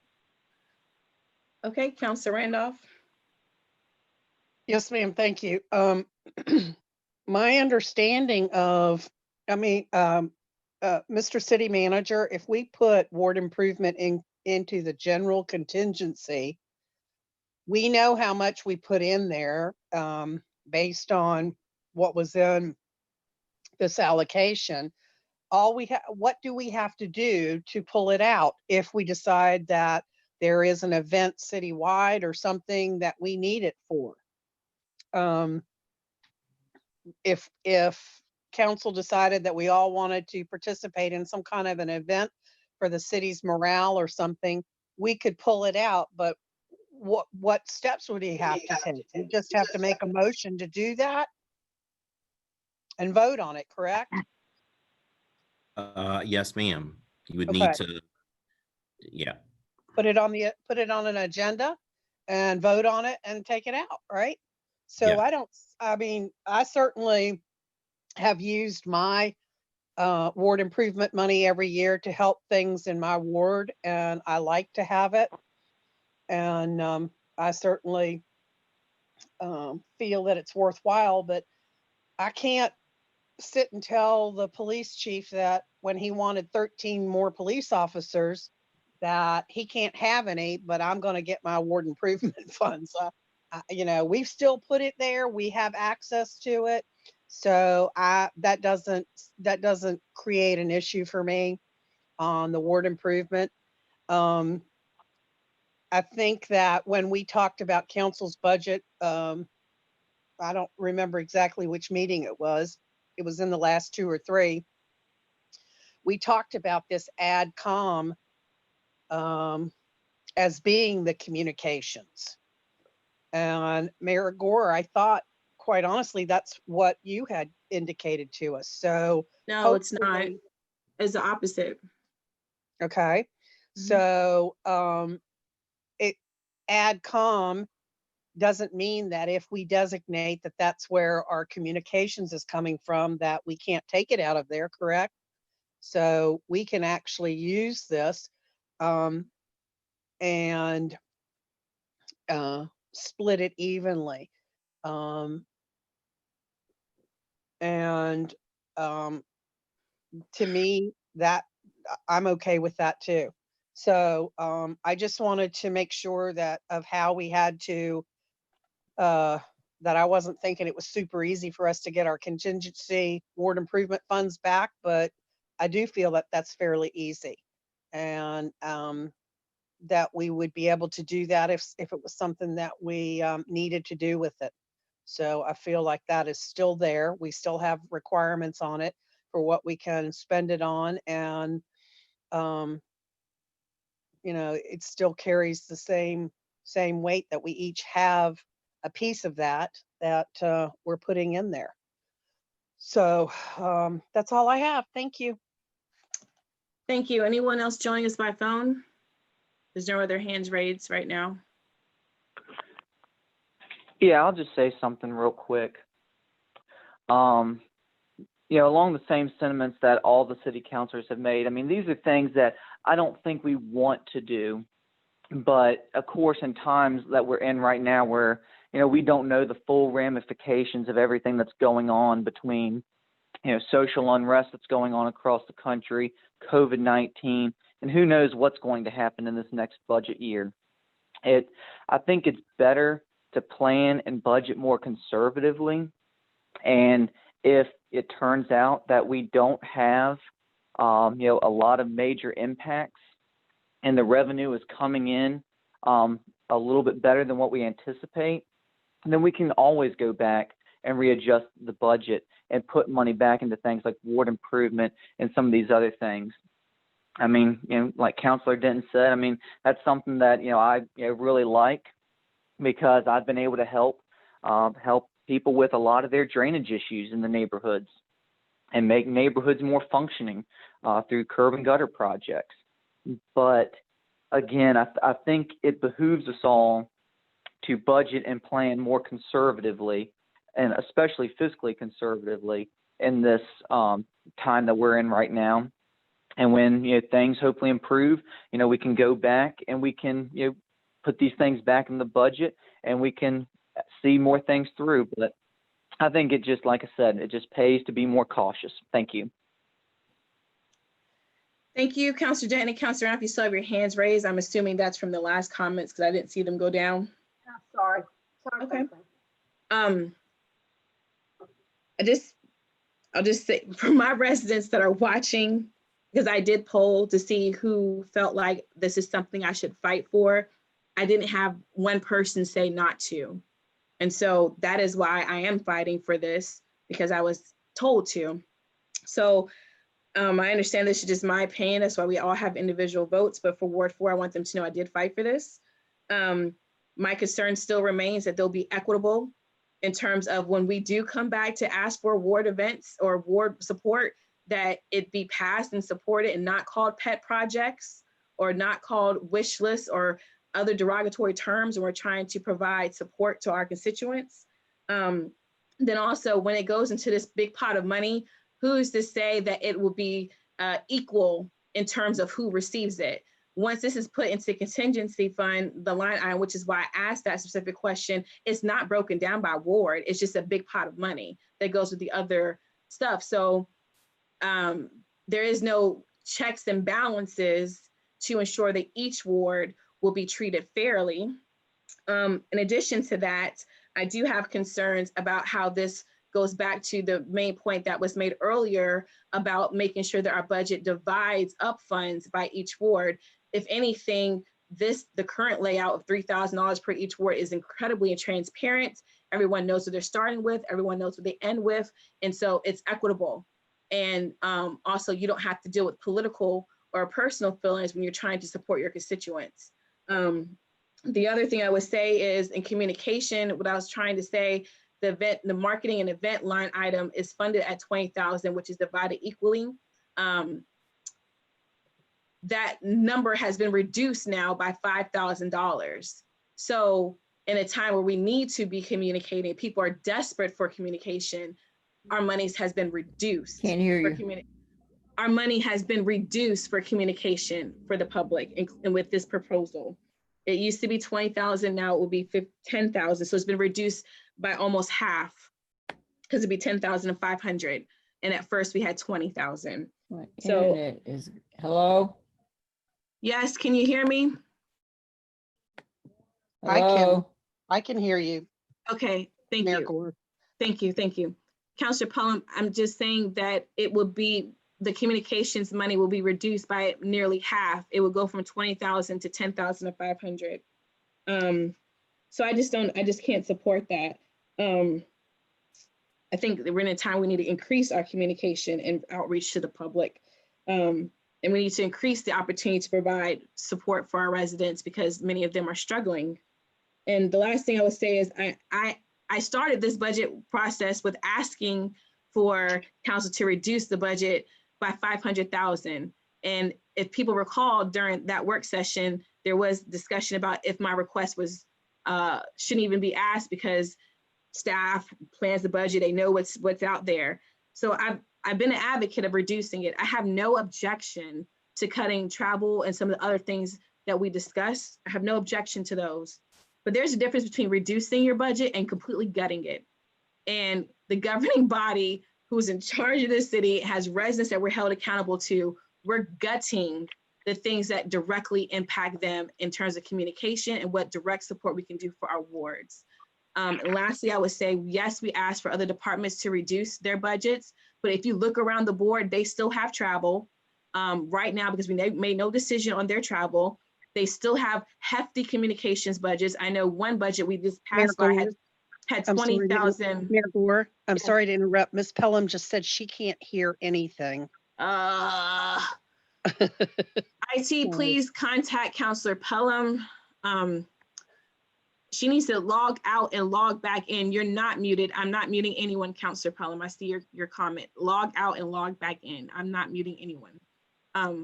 But other communications budgets throughout the city have not been reduced. There's one that's 20,000, there's one that's 10,000. And I mean, they're not itemized out either. So I feel like if we're going to do this hard scrub, then let's do it across the departments. And that really has not been done. We talked about it, but we didn't do anything about it. So, I mean, you know, I just, you know, fight my case, whatever happens, happens. But I just want my people to know that I fought for it. Just shoot my shot and try. Mr. Altman. Yes, ma'am. I'm actually raising my hand. So Mr. Terry, who's on the phone, had asked if he could speak for a second. Sure. Good evening, Council. Mm-hmm. Good evening. Good evening. I only have, thank you. I only have I'm observing and listening, and I have a solution to at least one of the things that. Hi, Councilor Pelham, we can hear you. Can you hear us now? Who's talking? Councilor Pelham, can you hear us? Because we're going to keep moving forward. Can you hear us? IT, can you please connect with her? Go ahead, Mr. Terry. Okay, continue. Yes, sir. Okay, this is related to the ward improvement that's within the council. And I don't know whether you have it up on the screen, but it shows that ward grant, and it has the line items for $3,000. Yes, And sir. I then have it on the screen. Okay, and then what I think I've heard clearly is that there's a desire to move that to a contingency. But I also think I'm hearing that there's a concern that when it is moved to what I would just call the citywide city manager contingency general fund, that it I will still get can't lost. hear anything. And also the issue of, can we see what's going on a timely basis? So here's my recommendation.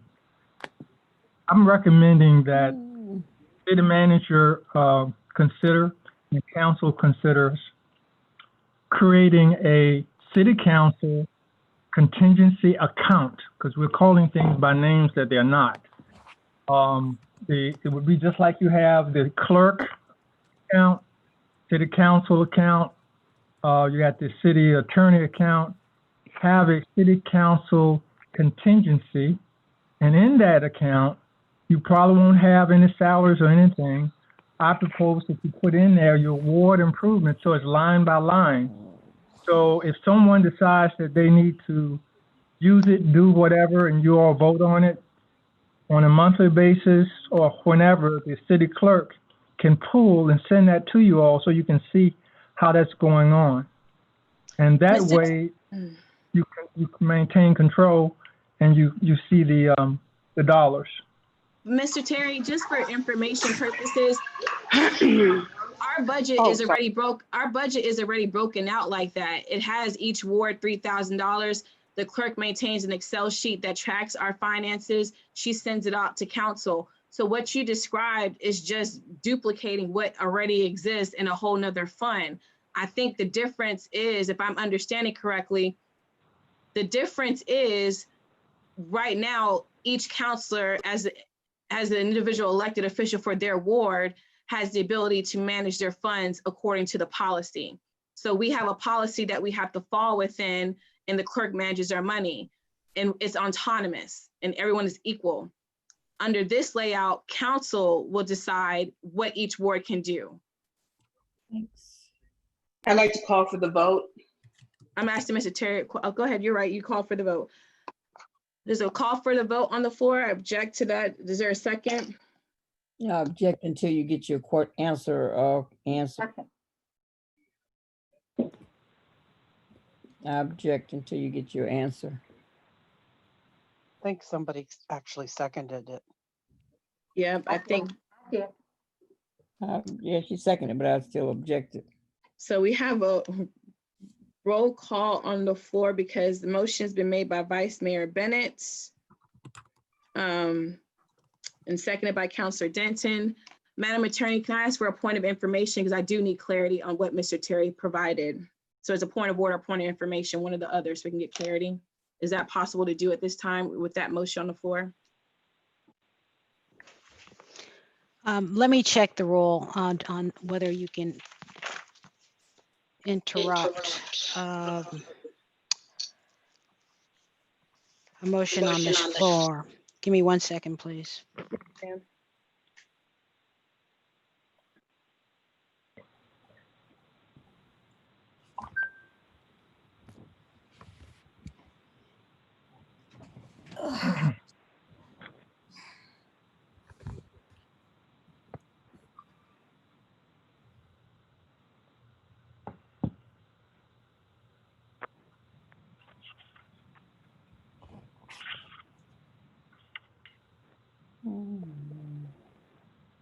Is it a point of order or a point of information?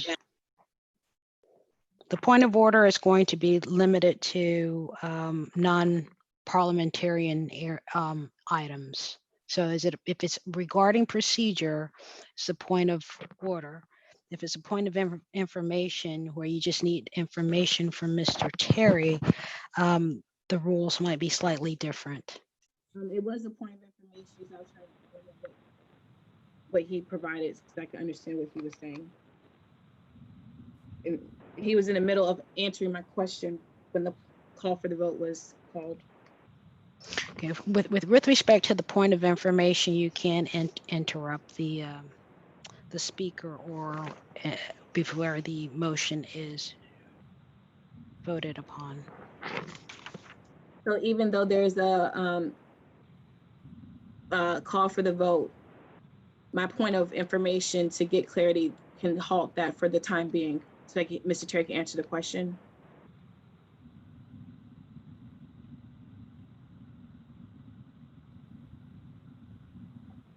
And if you're speaking, Ms. Robinson, we can't hear you.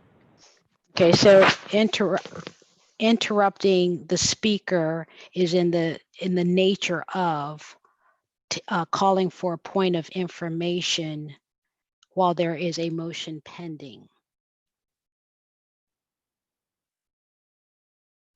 And that's where you are. There was a call for the vote. It was seconded, and you were about to take the vote on that. The point of information can be addressed in the context of like stopping the proceedings to get information if it's related to the matter that's under consideration. Thank you very much. Just want to make sure. So it was clear for everyone. Thank you, Ms. Robinson. So, Mr. Terry, just for clarity, when you talked about we create a new contingency, city council contingency section in the budget and duplicate individual ward allocations and put them there. I have that on the screen, how it currently is listed now. My question is, doing that is pretty much duplicating what we currently have. The only difference would be, and just for clarification, instead of us being able to individually manage our funds according to the policy and with staff, we would now have to go to the council to get support to support our wards with our allocation of money. So council will decide if you can spend your allocation to support your ward. Is that what you're saying? No, ma'am. Okay. What I'm saying is if you have it up on the screen, those line items, those 7 line items, we take it right out of there. And that's your operating council budget. Create another account that call it the city council contingency, and we put those right there. So that's not a duplication. And what you have is just one, not a fund, but one account that's the council's contingency. And in that council contingency is the ward grant, and whatever y'all do with that, that's what you do. But I'm just trying to make sure that there's a way you can still not lose it in the overall city contingency, as well as you still keep it as you all are looking to set it aside. So that's what I was trying to help out in terms of the discussion that I was listening at. Okay. You didn't just recreate what already exists. It's already laid out that way. We would just be moving it to another section that's new. That's totally. And what from, if you want to know how we would look at it from fund accounting, this is your operating account. In your operating account, you have the ward improvements that you utilize. All we're doing is removing that out of there and setting it in a separate account, and it's still within your operating funds. So that's what I was saying. So that way you can clearly not lose it by putting it in the overall citywide contingency. Thank you. And Madam Attorney, point of information for you. If this were to carry forward, as Mr. Terry said, as an option to move our funds over, based off of the discussion and the motion, would our ward improvement fund policy be void now? Because it appears that we would have to go back to council to get permission to use our ward allocation. Will we have to create a new policy, or we have to get that one? I don't know how that would work. My understanding of the motion was that the ward improvement line item would simply be zeroed out, and those funds would be put into the contingency. So you still have a ward improvement line item, but nothing in it. So you would not have to create a new policy. But to access the policy that we have allows us to access our ward money. If it's not there, then the policy that we would have to go to council to use the award money since it's being moved over to contingency. It would right? not be, it would not have the characterization as ward money once it goes into the contingency. You could argue that a part of the contingency monies or fund has been comprised of formally designated ward money, but it's not going to keep that nomenclature ward money in the contingency line item. So it wouldn't, it would, even though we broken out, it wouldn't be, even though we broken out by wards, it wouldn't be considered ward money.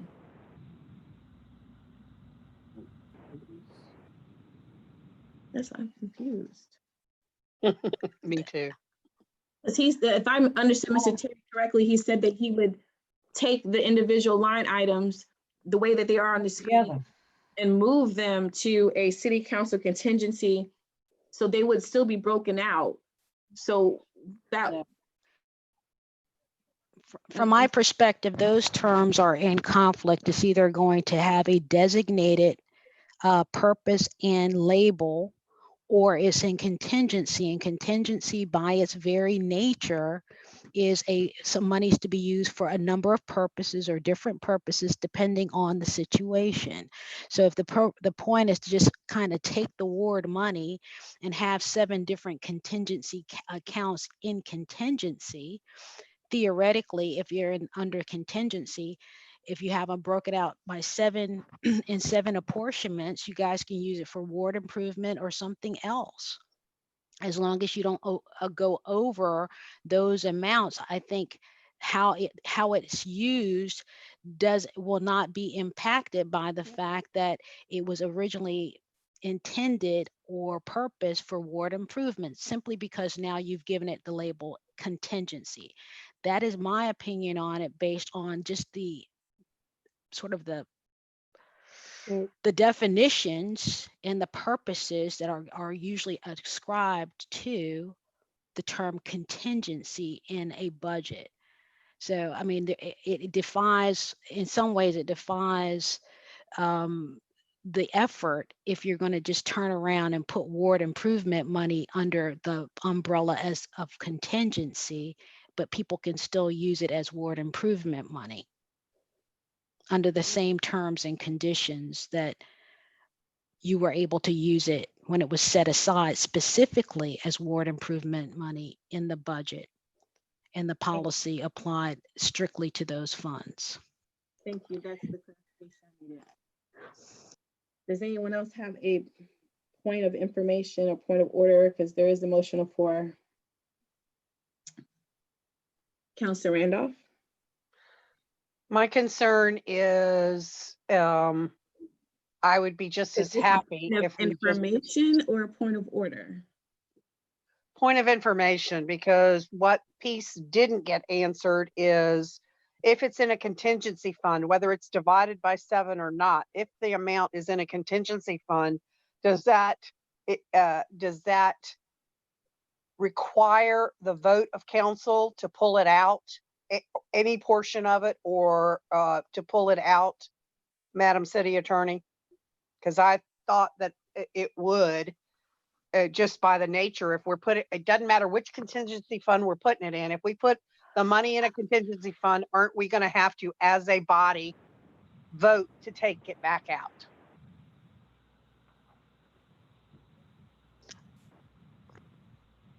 I'm going, in terms of how you manage your line items, I'm going to defer to the practice that Mr. Altman has summarized, and he said that he would require a motion and a vote. So, I mean, it's just, I don't have to formally bring before council a request to expend money out of a specific line item within my budget. I'm not talking about, the original motion said to put it into the general contingency fund that the city has set up for the budget, not our particular line, like Mr. Terry suggested, a council contingency fund. I'm not talking about that. Okay. I'm talking if we put it into the general contingency fund, which is a different than if it were in our budget. We would have to be able to, if we wanted to pull that money out of a general contingency fund, we would have to vote to do that, correct? When you And say, move it back to our budget. well, I'm going to ask for clarity now. When you say pull it out, are you saying pull it out for a purpose to be shared among the 7 of you? Or let's just say this, you go out and you want to do something specific. There's no existing line item to cover that. And it comes to you, or it's suggested that it gets paid for out of the contingency line. Are you talking about simply handing over that particular expenditure for payment? And if it's the latter, then I still will defer to the practice that the city manager prefers, but arguably you would just, as we do, you would assign onto the invoice the code for that particular account for payment thereof. So And that's fine. I understand what you're saying, but that would take council to vote to do that, because we all know what it is and how much it is. We understand, based on what has been said already, that when it goes into the contingency fund, it's lost its line item adjustments, meaning it's $3,000 per each counselor for 7 entries. We know that $21,000 is in there, and it was supposed to be divided up by 7 of us. Okay, we know that. Doesn't show on the accounting, but if we, either one of us or all of us, wanted to use that money to pay a bill for something that we're all doing, that we all agree is ward improvement, because that was the funds that we put in there for those particular things not to disappear. Not talking about accounting, because it's very different from what we're trying to do. We're just trying to use it for ward improvement. In order to pay a bill, if we all wanted to contribute to National Night Out, and there was a bill for that, and we all wanted to take some money out of contingency, which would be coming from what we put in. We know in our head what we put in and how much. Could we do that? And if we did, would we have to vote by council to do that? I'm not evading your question. Believe I me. know. I am going to defer again to what Mr. Altman has said. Now, if you want to be very precise so that there is no room for the policy to change or the practice to change mid-budget year, what you all can do as a part of your budget adoption process is to include some text that says very specifically how you want expenditures paid out of the contingency fund. So if it's everything out of that can be paid out of contingency fund has to be first authorized by council. You can put that language there, and then you don't have to worry about there being a change in practice at some point down the line, and you were not in agreement or you were not aware of the change until after the expenditure has been made. But right now, I will just defer to the practice that the city manager has said he requires. Okay, so based upon that, I would have to say that we just take it out of the budget altogether. Thank you. I'm through with the floor. Councilor Denton, do you have a point of information or point of order?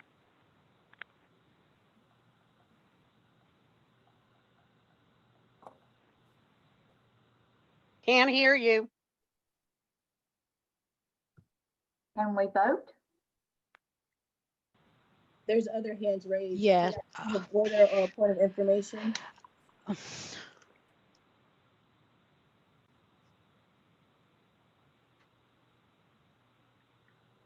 If you don't have either, I want to call on the next person.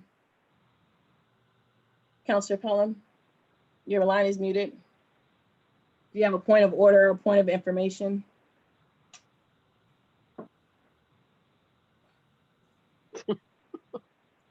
Councilor Pelham, your line is muted unless you're still having computer issues. No, neither. I put my note in chat. I don't know why we're wasting time. As my predecessor used to always say, 43 wins of motion, so let's vote and get it over with. We have clarity on how it's moving over.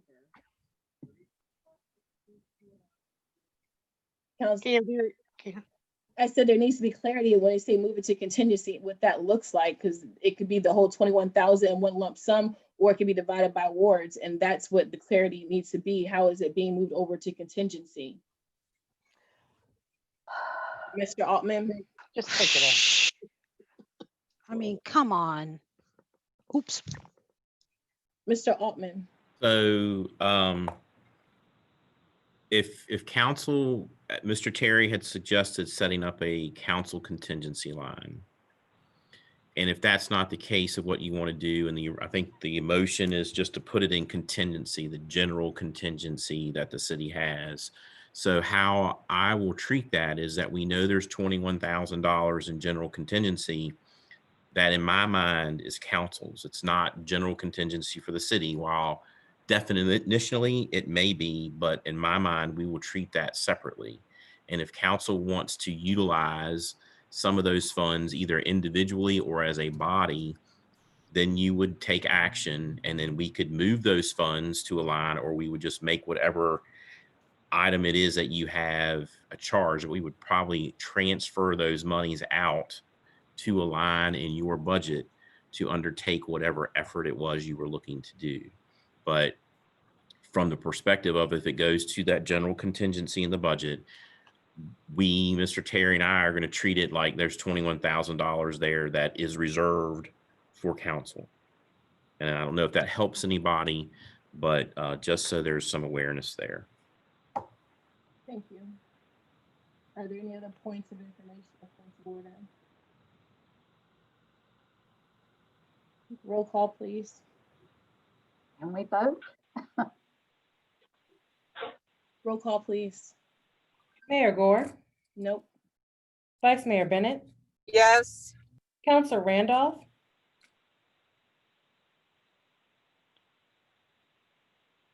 Can't hear you. I'm just trying to, the roll call is for the motion that Ms. Denton made. I want to make sure. Yes. Okay. Yes. Councilor Holloway, No. Councilor Parton, Yes. Councilor Denton, Yes. Councilor Pelham. No. Okay, the motion passes. I'm going to go back to the agenda packet.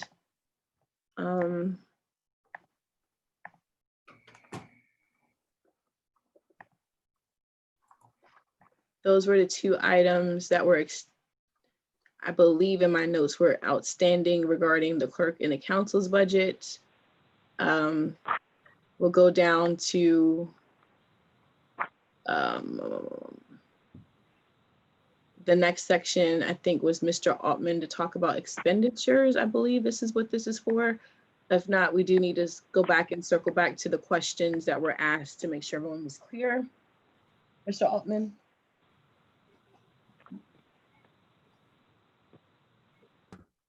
So, Madam Mayor, going back through my notes and just looking at deductions in the budget that we talked about when we hit each department, the city manager's office had ads at $20,500, and we've looked at that, and we've used that in the past if the EDA had to pay for an ad or we needed to put a piece of property out for proposals.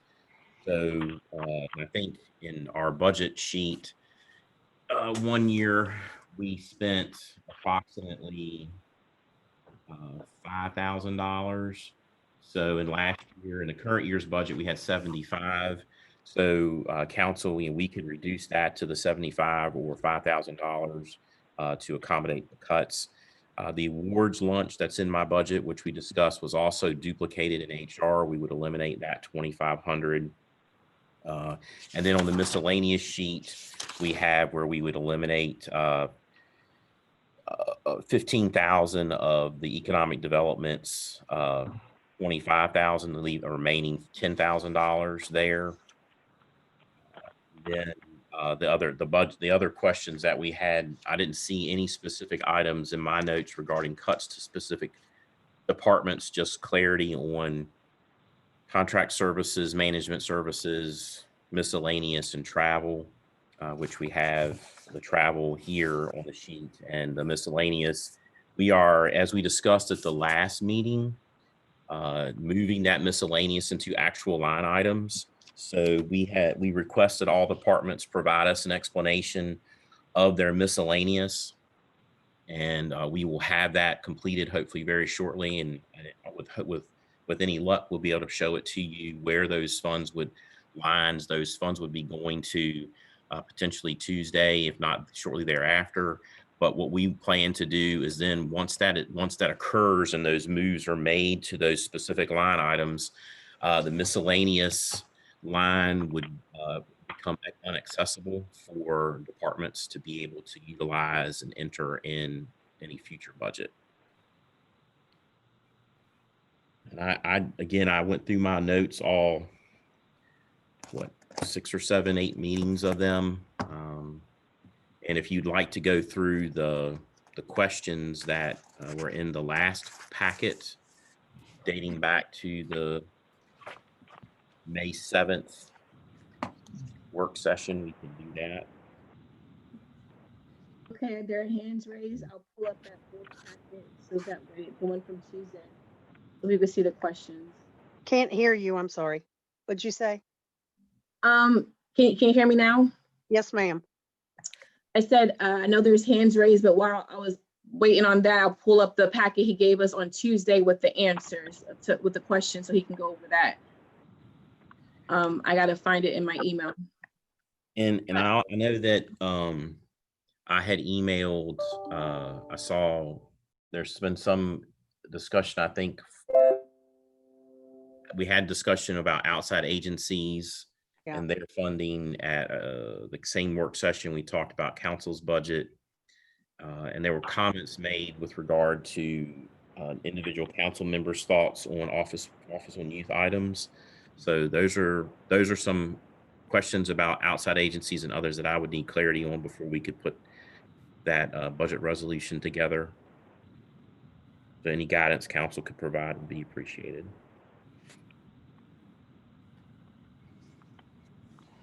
Okay.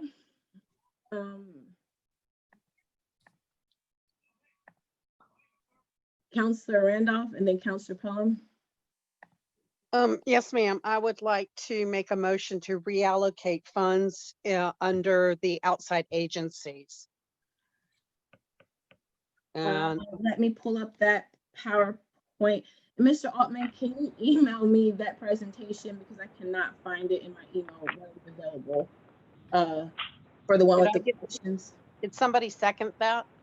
I didn't hear. We don't even know what the allocation is. I was second something. You say, Well, you want me to go through it now? Is everybody ready? Yep. I'm ready. I have MedFlight asked for 500. That's keep that at 500. CVCC asked for $306,206.97. My understanding that the Juvenile Detention Center, we're under contract with that and we cannot change that amount at this time.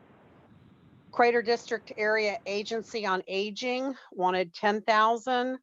Previously we gave them 5, so I'm suggesting we give them 5 again. Crater Planning, 18,299.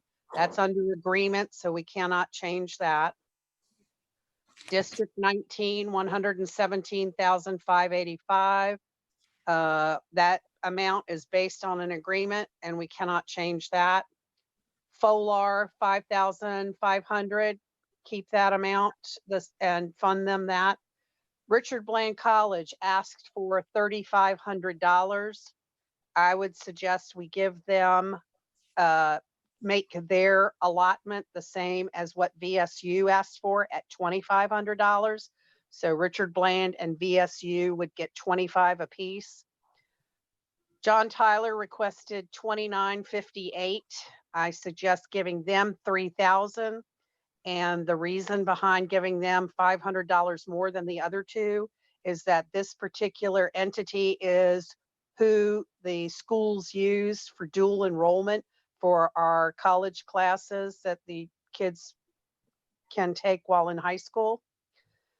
Part, the particular group that asked for $30,000 that does area marketing and for tourism, etc., to fund them by only $15,000.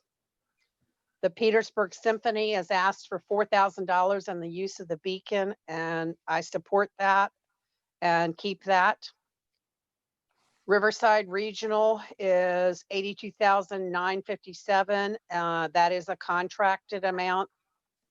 Virginia Gateway, as I informed council, would give us a 50% discount, or and they weren't going to give us cash back, but they discounted what we were to pay. They normally get $44,620. We only have to pay $22,310, and we'll do that.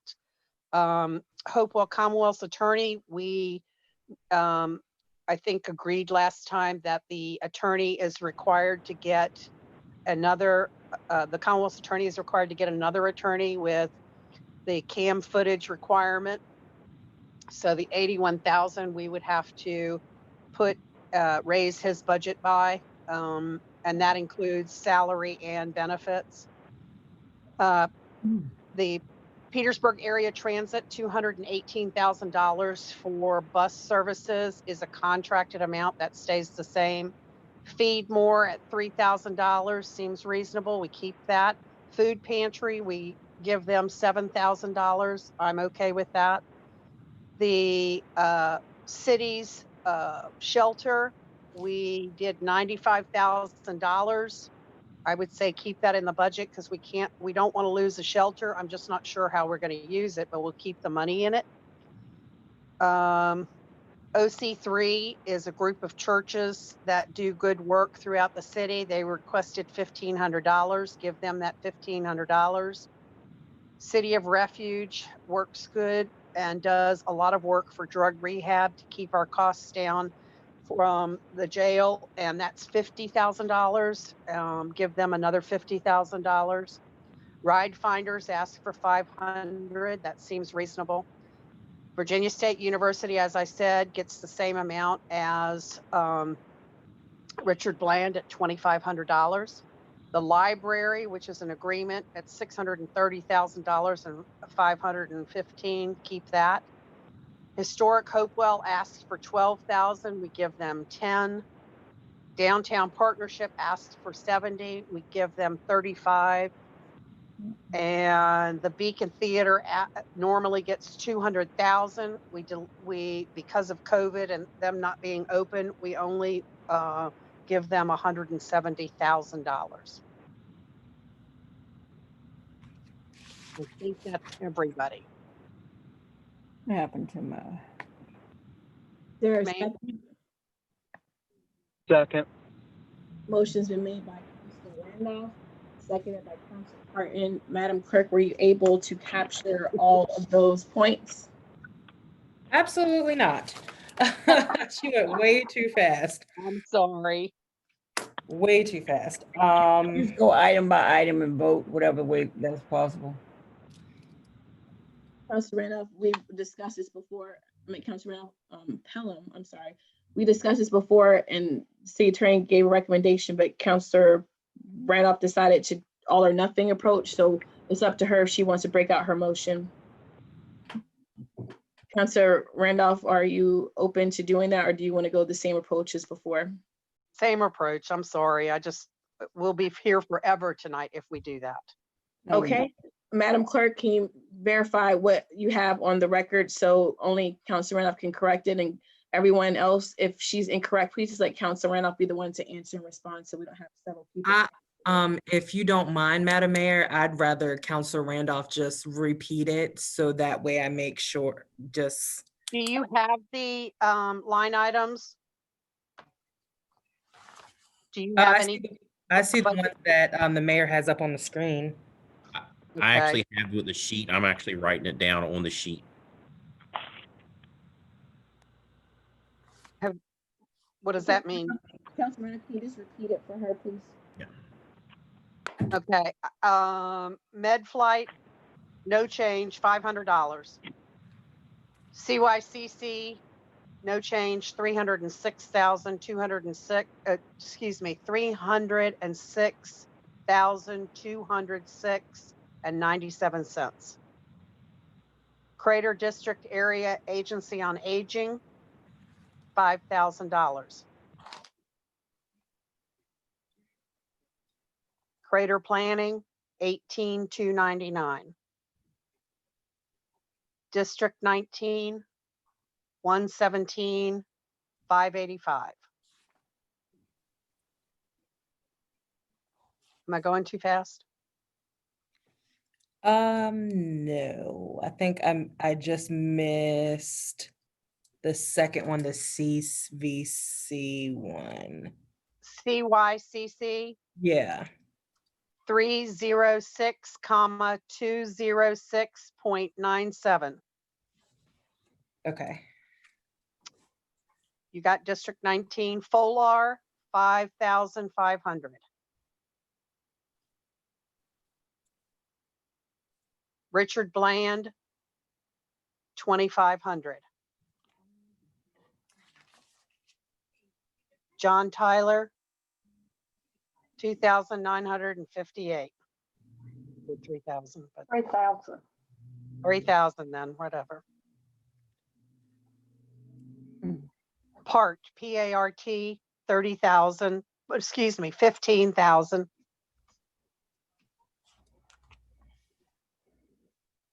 Petersburg Symphony, 4,000. And use of the beacon.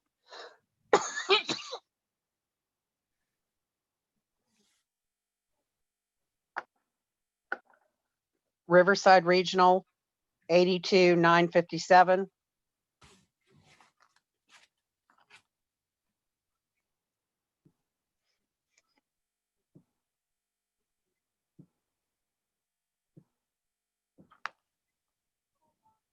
Virginia Gateway,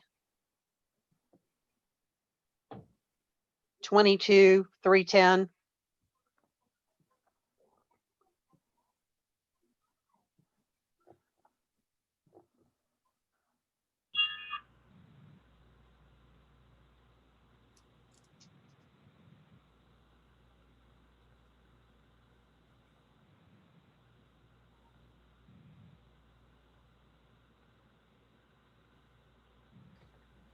She's still talking.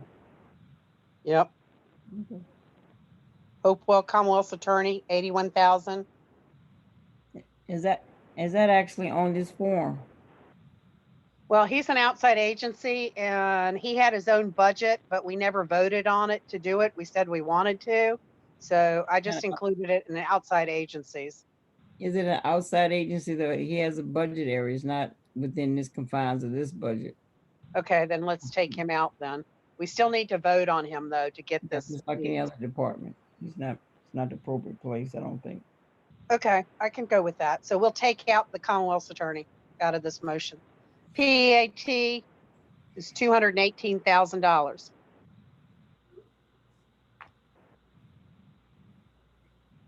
Feed more, 3,000. Food pantry, 7.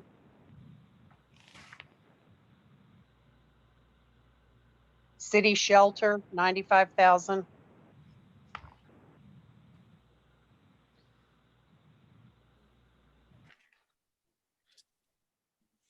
OC3, 1,500.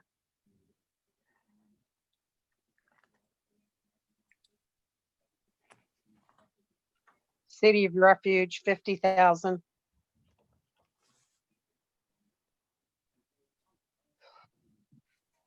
Ride Finders, 500.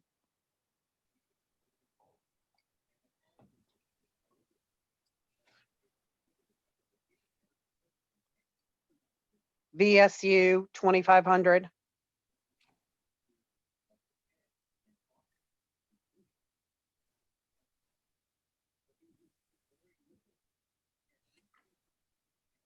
Library, 630,515.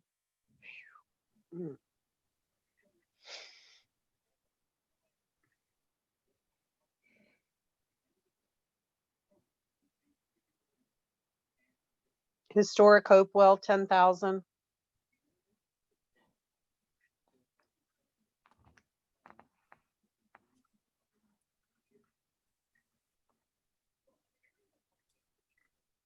Downtown Partnership, 35,000. And Beacon Theater, 170,000.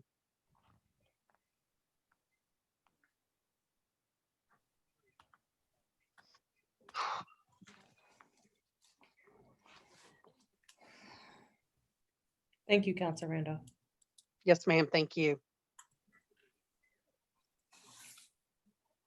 Thank you so much. And the motion, I believe, was seconded by, Madam Clerk, who do you have as seconding that? No, Councilor Denton, correct. Actually, I don't think that was done because we need clarity. So Councilor Denton seconds the motion, is now before council for discussion.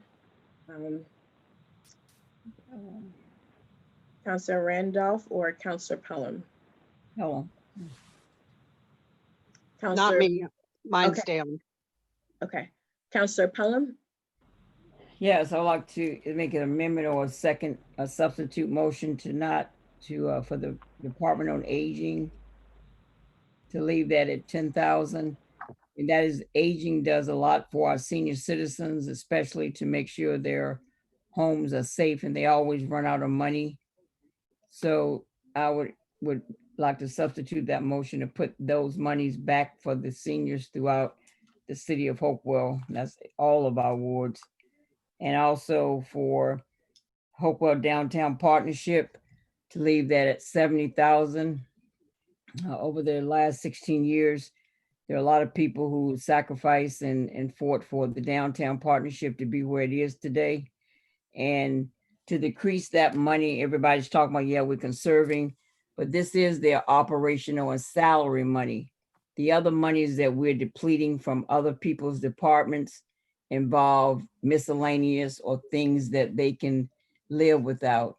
This group, Hopewell Downtown Partnership, cannot live without getting a qualified person to continue on the work that Mr. Evan, remember his last, Evan has done in the past. See, he came here. The city made a commitment of doing the 70,000 for 3 years through the Main Street program.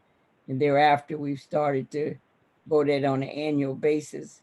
I would hope that the peers would not, the reason that the Star Golden Child Boathouse is here is because of the Main Street program. You need someone with a vast amount of background to carry that program through to make sure that people stay here.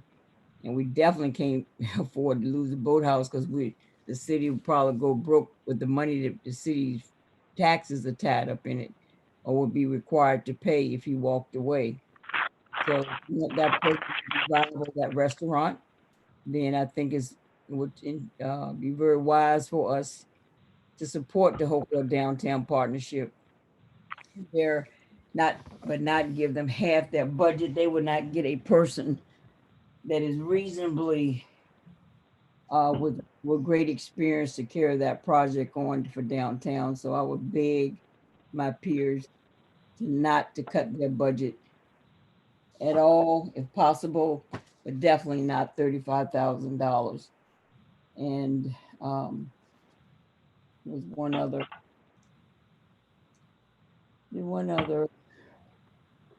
and I'm not sure that money that we give them has anything to do with the high school.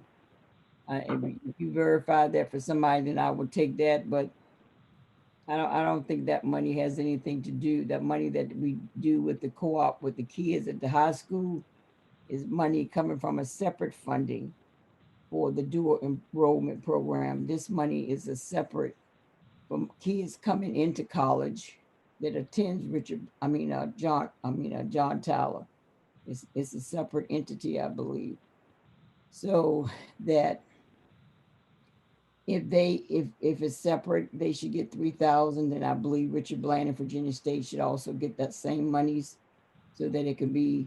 Actually, I think Virginia State should get more because it's a 4-year institution versus a 2-year that both the other two colleges are. But I'll live with them getting the same, at least across the board, for the time being.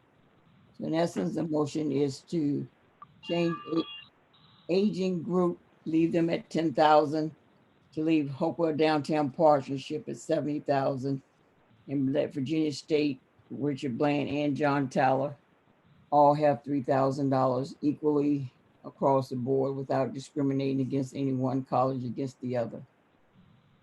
That's my substitute motion. Permission to make the substitute motion if that's the case.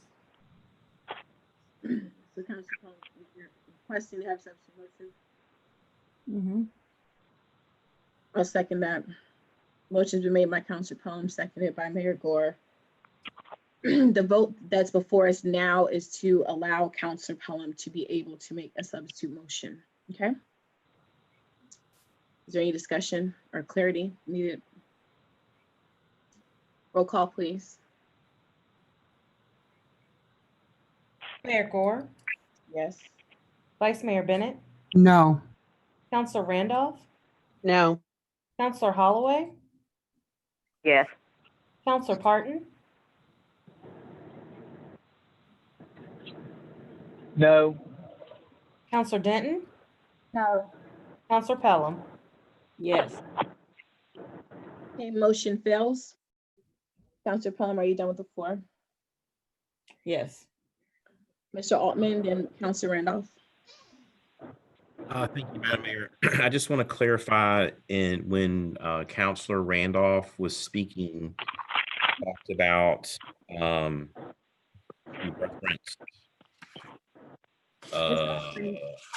You're going in and out. sorry, can you hear me? Yes. Okay, Councilor Randolph in her motion, and she mentioned Riverside Regional. Riverside Regional Jail is another line item in our department. In the outside agencies, that's the Riverside Criminal Justice Agency. So I just wanted to make sure that's what she was talking about. Okay, so where I said Riverside Regional, that's actually the outside agency for criminal justice. Yeah, Riverside Criminal Justice Agency. Yes, ma'am. The one that's listed in our line items for outside agencies, right? Correct. Riverside Regional Jail has its own budget line item in your budget. But we're under contract with the agency that is under the line item, so it couldn't be changed, right? Right. This is our proportionate share to fund Yeah. their operation. Yes, Yes, ma'am. sorry if I misled anybody. Thank you, Mr. City Manager. Thank you, ma'am. My turn. Yes. I just wanted to speak to a couple of things. VSU only asked for 2,500. It was the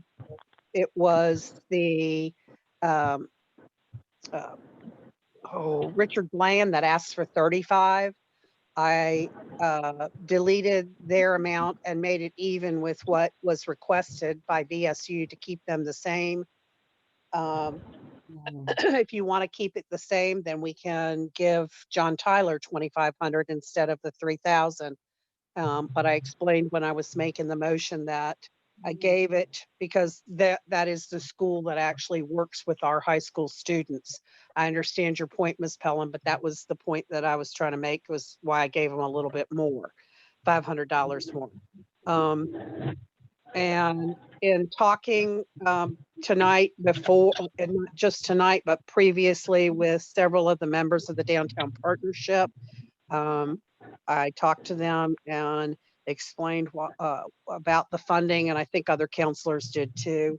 So they were, of course, they would rather be fully funded, but I wanted to give the funding to the outside agencies that at this time of COVID would really need the money to help constituents through problems, through needing assistance in any way they could.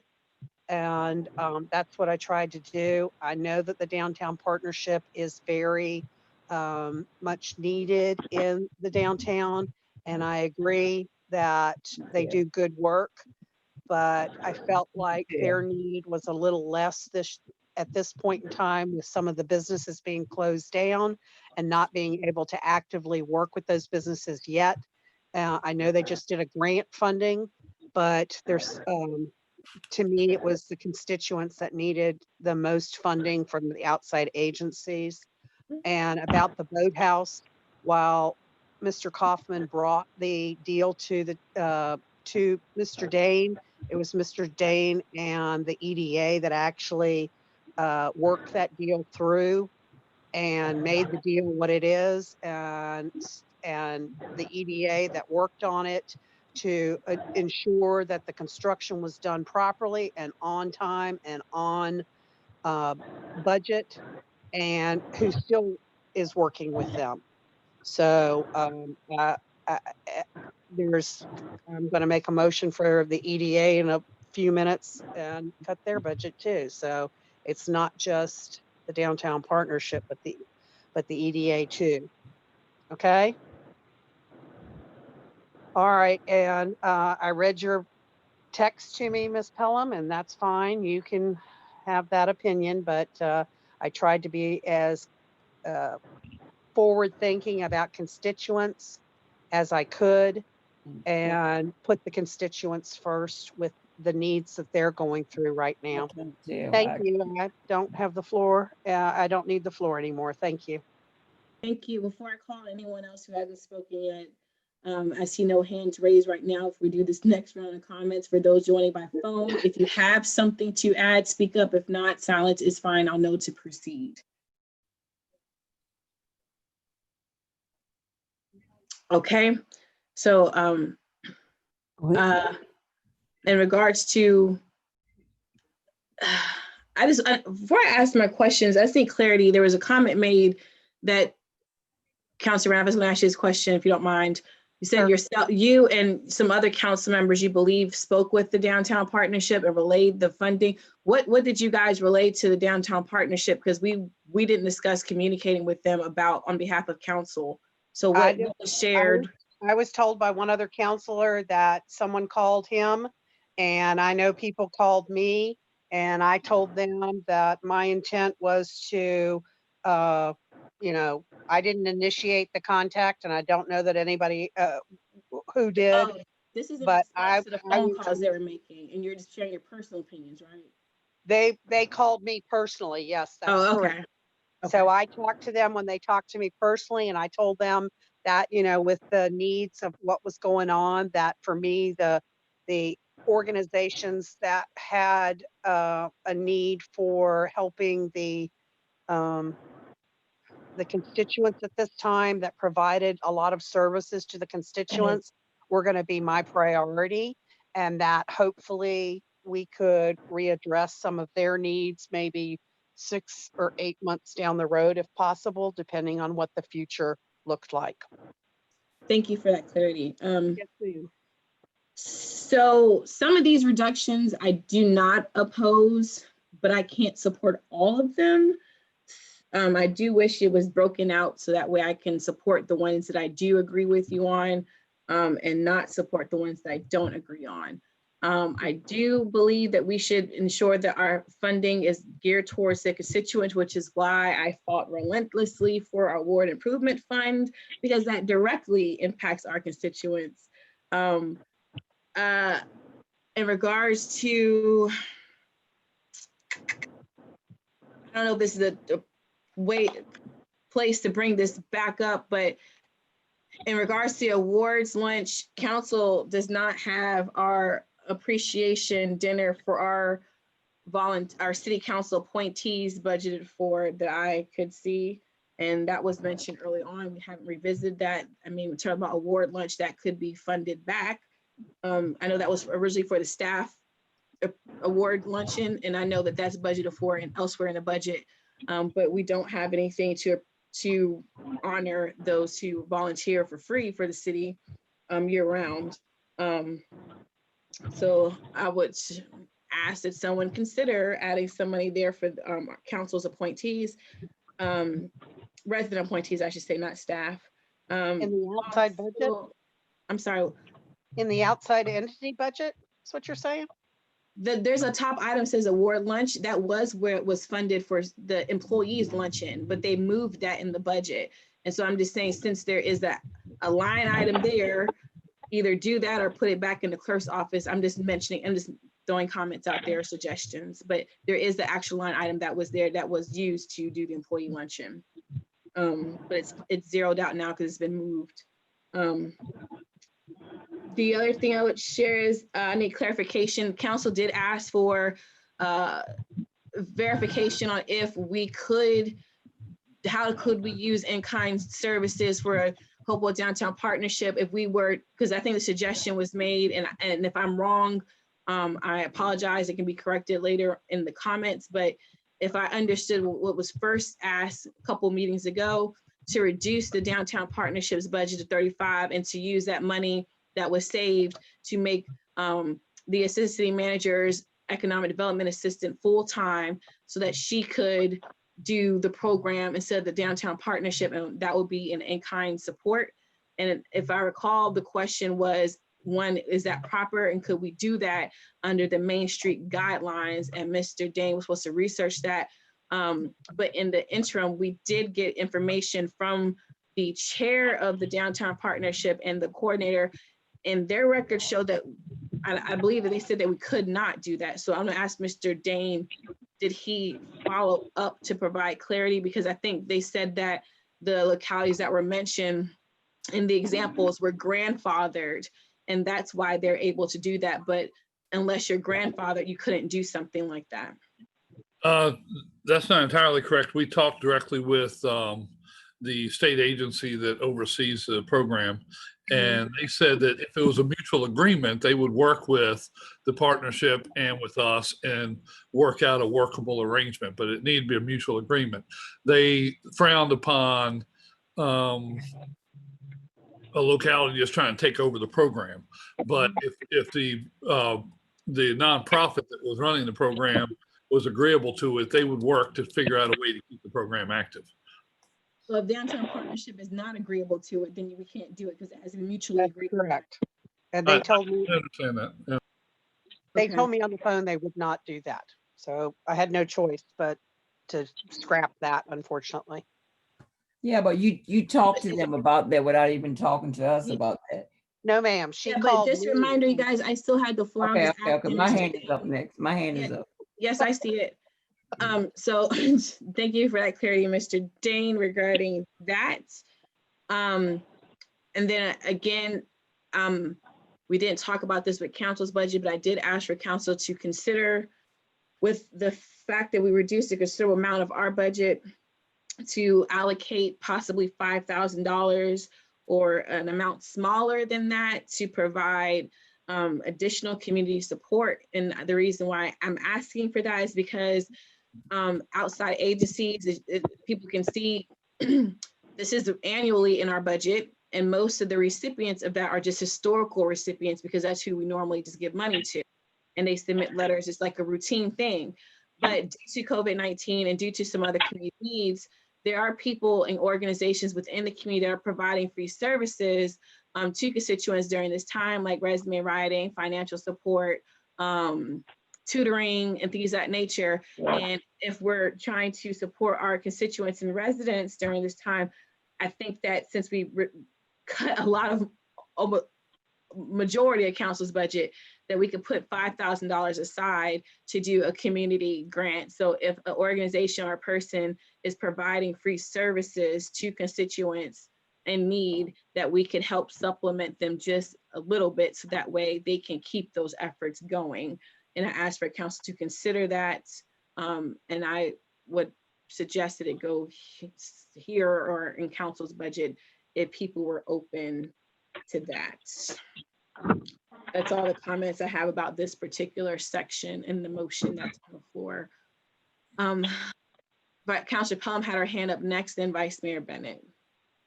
Yes, but the email that I read, Councilor Randolph, when you were speaking to the HDP, it sounds like you were being directive in nature, and I mean, talking like you were the majority of council, that you All criticized. I told them was what my opinion was and what I was gonna do. It was more than just your opinion. It was like you had the charge. But anyway, besides that, you said that Nothing you do haven't this done, based Brenda, on. so I'm sorry. I just Exactly, told but them you what I thought. criticize everybody else for doing it. That's my I was point. gonna do it. Second I point told them is what that, and answered the questions that they asked me. so in aging, if you. Okay, just for clarity, Councilor Pelham, you have the floor. Are you asking Councilor Randolph questions? Or are you trying to speak? Yes, yeah, you can answer, that's fine. The Okay. part on the aging agency, since you were looking out for constituents, why can't we keep their funding at the 10,000 since you're looking out for your constituents and citizens of Hopewell? And would you want to help the citizens, as you just stated previously, and keep that money at 10,000 instead of reducing them to 5,000 because they seniors maybe? I don't know, why would you do that? But Yeah, because I'm 62, I'm against seniors. No, ma'am. Right, I don't know I'll why, give but you I'm an honest asking. answer. I'll give you an honest answer. When I looked at it, I looked at the funding that we gave them. Last year, we gave them 10,000. Prior to that, we didn't fund them at all. It doesn't matter, they still Well, owe. that's what I looked at. I looked at a 3-year period and determined whether or not I felt it was something that I could do. And my opinion was that I gave them 5,000 instead of 10. I'm not adverse to giving them 10 if the rest of council's okay with that, with your suggestion. But Well, I yeah, they run out couldn't- of money every year, I can tell you that. Talking to the seniors that I talked to, they never, by the time they put their request in, it's always a lack of money. So if you'd like to reconsider that, then I would appreciate that.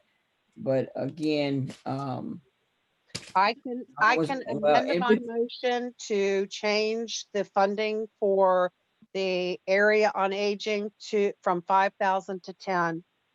So would you also consider the fact that since the young lady can't move to cannot be an in-kind person from Charlie's office to downtown?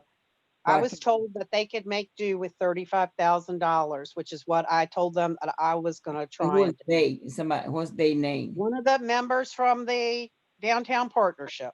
Is that the called me. chairperson? Did you talk to the chairperson? Because that's not the word I got from the chairperson. I did not, he did not call me. 2 of the board members called me, and that's what I told them. And I was told that by one of them that they would be okay with 35,000. If that's what they just didn't want to be totally defunded. And I said I wasn't going to try and defund anything. Well, again, I would ask for your consideration to put the money in so they can hire a qualified person of high caliber to continue, in fact, the work that you've done with the EDA, so that downtown won't be stripped of businesses after this pandemic and move forward. If not, I will vote no overall too. We're not going line by line because I don't agree with money coming from that area. Okay. Thank you.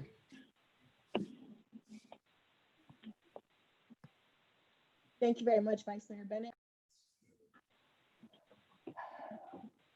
Yes, thank you. I wanted to mention the reasons why I have also decided on cutting the budget. I want officials to also know that we are not cutting the budget only because of COVID. We also have we're looking out for our financial health as well. We look at past the CAFRs, we are looking at where we are financially, period. COVID hit us at a time we don't even know where we are financially. We want to get our bonds ratings back. And it's like, hey, look, you know what? Let's hit the pause button. let's hit the pause button. Let's see what we're gonna do. Let's get our financial health. Let's get everybody on that Munis system. Let's, we spend a lot of time trying to find documents. We spend a lot of time trying to get everything back from auditors. How much money have we spent? And we are elected not only to represent our wards, but also to be gatekeepers of the taxpayers' money. So I want to think, hey, look, everybody wants money. Everybody needs it. We all need it in every department. Yes, I get it. We all do. But sometimes we have to say, hit the pause button. Let's take what we can, what we're given, and let's be creative. That other money, we have to focus on our foundation, make our financial foundation stronger. There are other things that are needed in our city. And right now, we have to really focus on that, the software system. Let's get the school board on that system. Let's get all of the cities so that we're not spending time. Time is money. And one thing that I know everybody all the way across the board, and I say that, don't waste time, and don't waste people's time, and don't waste my people's money, period. So I really want to just put that out there right now. I understand that everybody is frustrated, that the budget is, we're slimming things down, but it's not to say, hey, look, you don't get this. We are looking out for the constituents. We're looking out for the taxpayer, that you can go out there, you can work, and we are being good stewards of your money. So I want to put that out there. Let's not argue about where the funding should go, why it's not here, why can't we have this grant? Let's look at our financial situation right now. Let's trim it down and say, hey, look, we got to focus on getting our financial health together. And this is the main reason why we are hitting the pause button. And that's all I have to say. Call for the vote. Can you call for the vote? That doesn't require a second unless there's objections, right? So second. It's been seconded. There's no discussion for call for the vote. Objected. Correct, but you did say you objected, so we have to do a roll call. No. What? We have to do a roll call for, because she objected? Yep. Nobody seconded her objection. You don't have to. Is that a point of order, Councilor Randolph, that you want to get clarity on? Which is fine, just want to make sure. Point of information for the city attorney. Does an objection mean that we have to call for, that we stop the call for the vote, or does it need a second?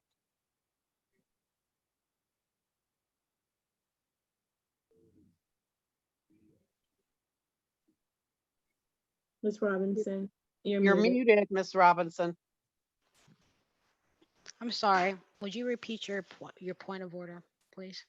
Does an objection require a second? If we're calling for the vote and she objected, don't we still go to the call for the vote? Yeah, the question is, if there was not an objection, you go immediately to take the vote on the call of the question. The objection then creates the need for the second to call the vote. So are we construing the objection to be the second? No.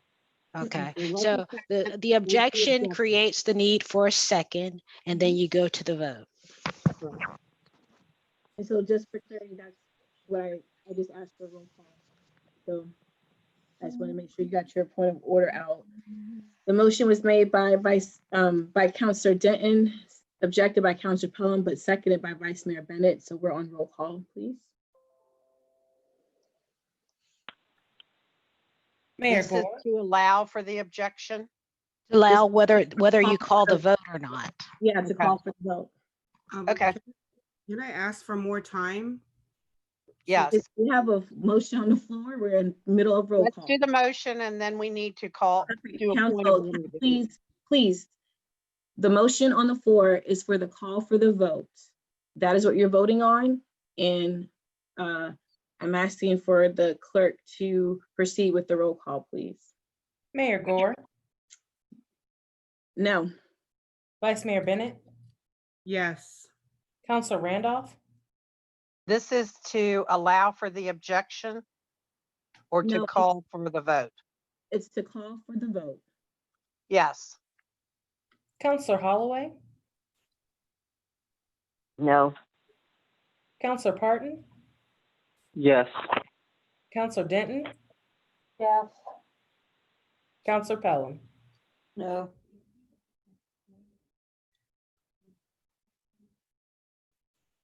Okay, so the motion passes for a call for the vote. And the motion on the floor, Ms. Brown, can you please repeat Ms. Randolph's motion so everyone is on the same exact page as to where we are now? Yes, the motion on the floor is to, I'd like a point of order, please. Councilor Randolph, what's your point of order? My point of order is I'd like to, we're running out of time and we have not finished this budget. And I would like to extend the time. So that's the parliamentary procedure. There was a call for a vote and that vote just passed. So now we have to proceed with roll call. And I'll ask Ms. Robinson if I'm incorrect, but since there was a call for a vote and it passed, then we need to proceed with the vote. So Ms. Robinson, am I incorrect?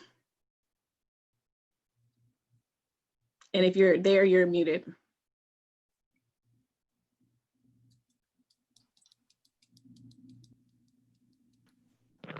So the question is whether or not you can interrupt that motion to entertain a motion to extend the meeting? Yes, Is ma'am. that the question? Yeah.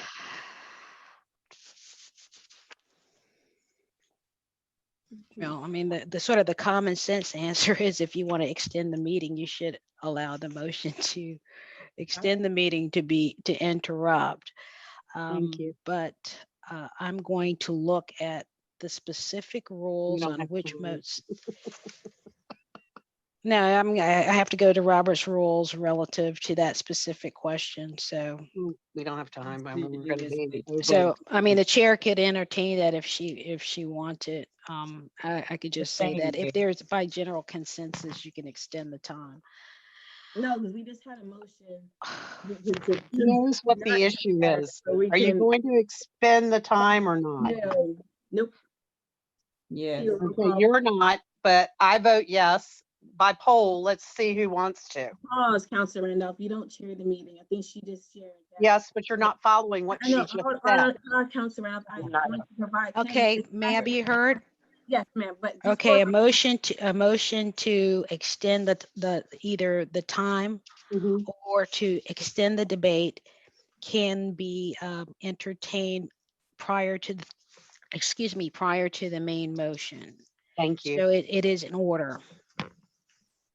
prior to the main motion? Yes. Yeah, so the main motion is whatever the content of the motion that we call the question for. So now you've got a question to limit or extend the time of debate or postpone this or continue the meeting to a specific time, however you want to frame it. But that category of a motion can be heard even though a main motion is on the floor. It is not out of order. Thank you.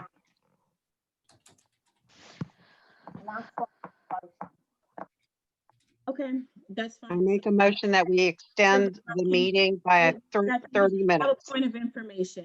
Can you please wait 1 moment? Over time. That point of information is going to limit the time. Information. I have a question because I was trying to ask. You kept over talking me. If you please let me finish the question, then you can get your vote.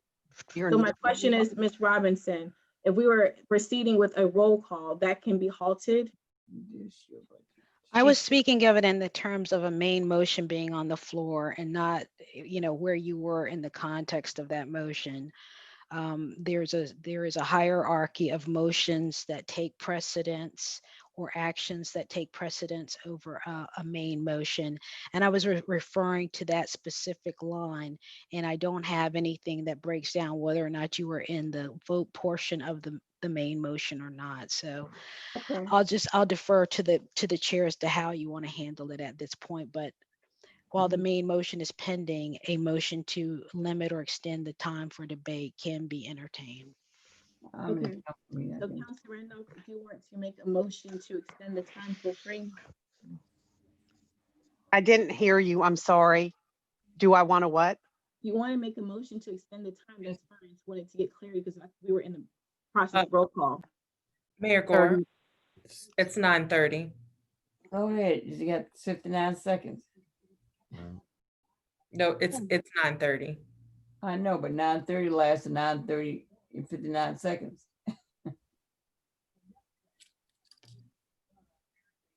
Councilor Randolph.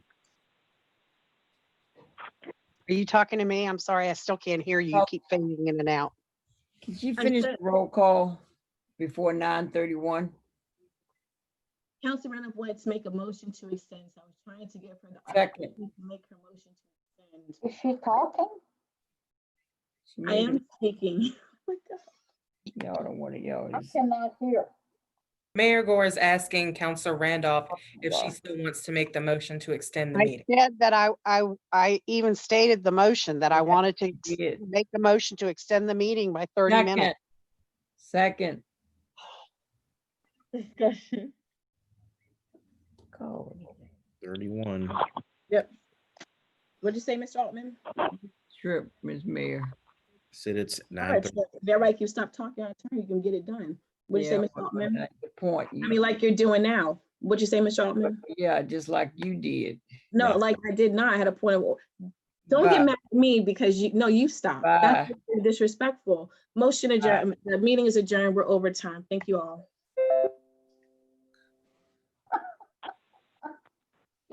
Yeah, I know. Still live. I know. I know. No matter. Special meeting tomorrow night. Special meeting for what? No, I'm not doing a special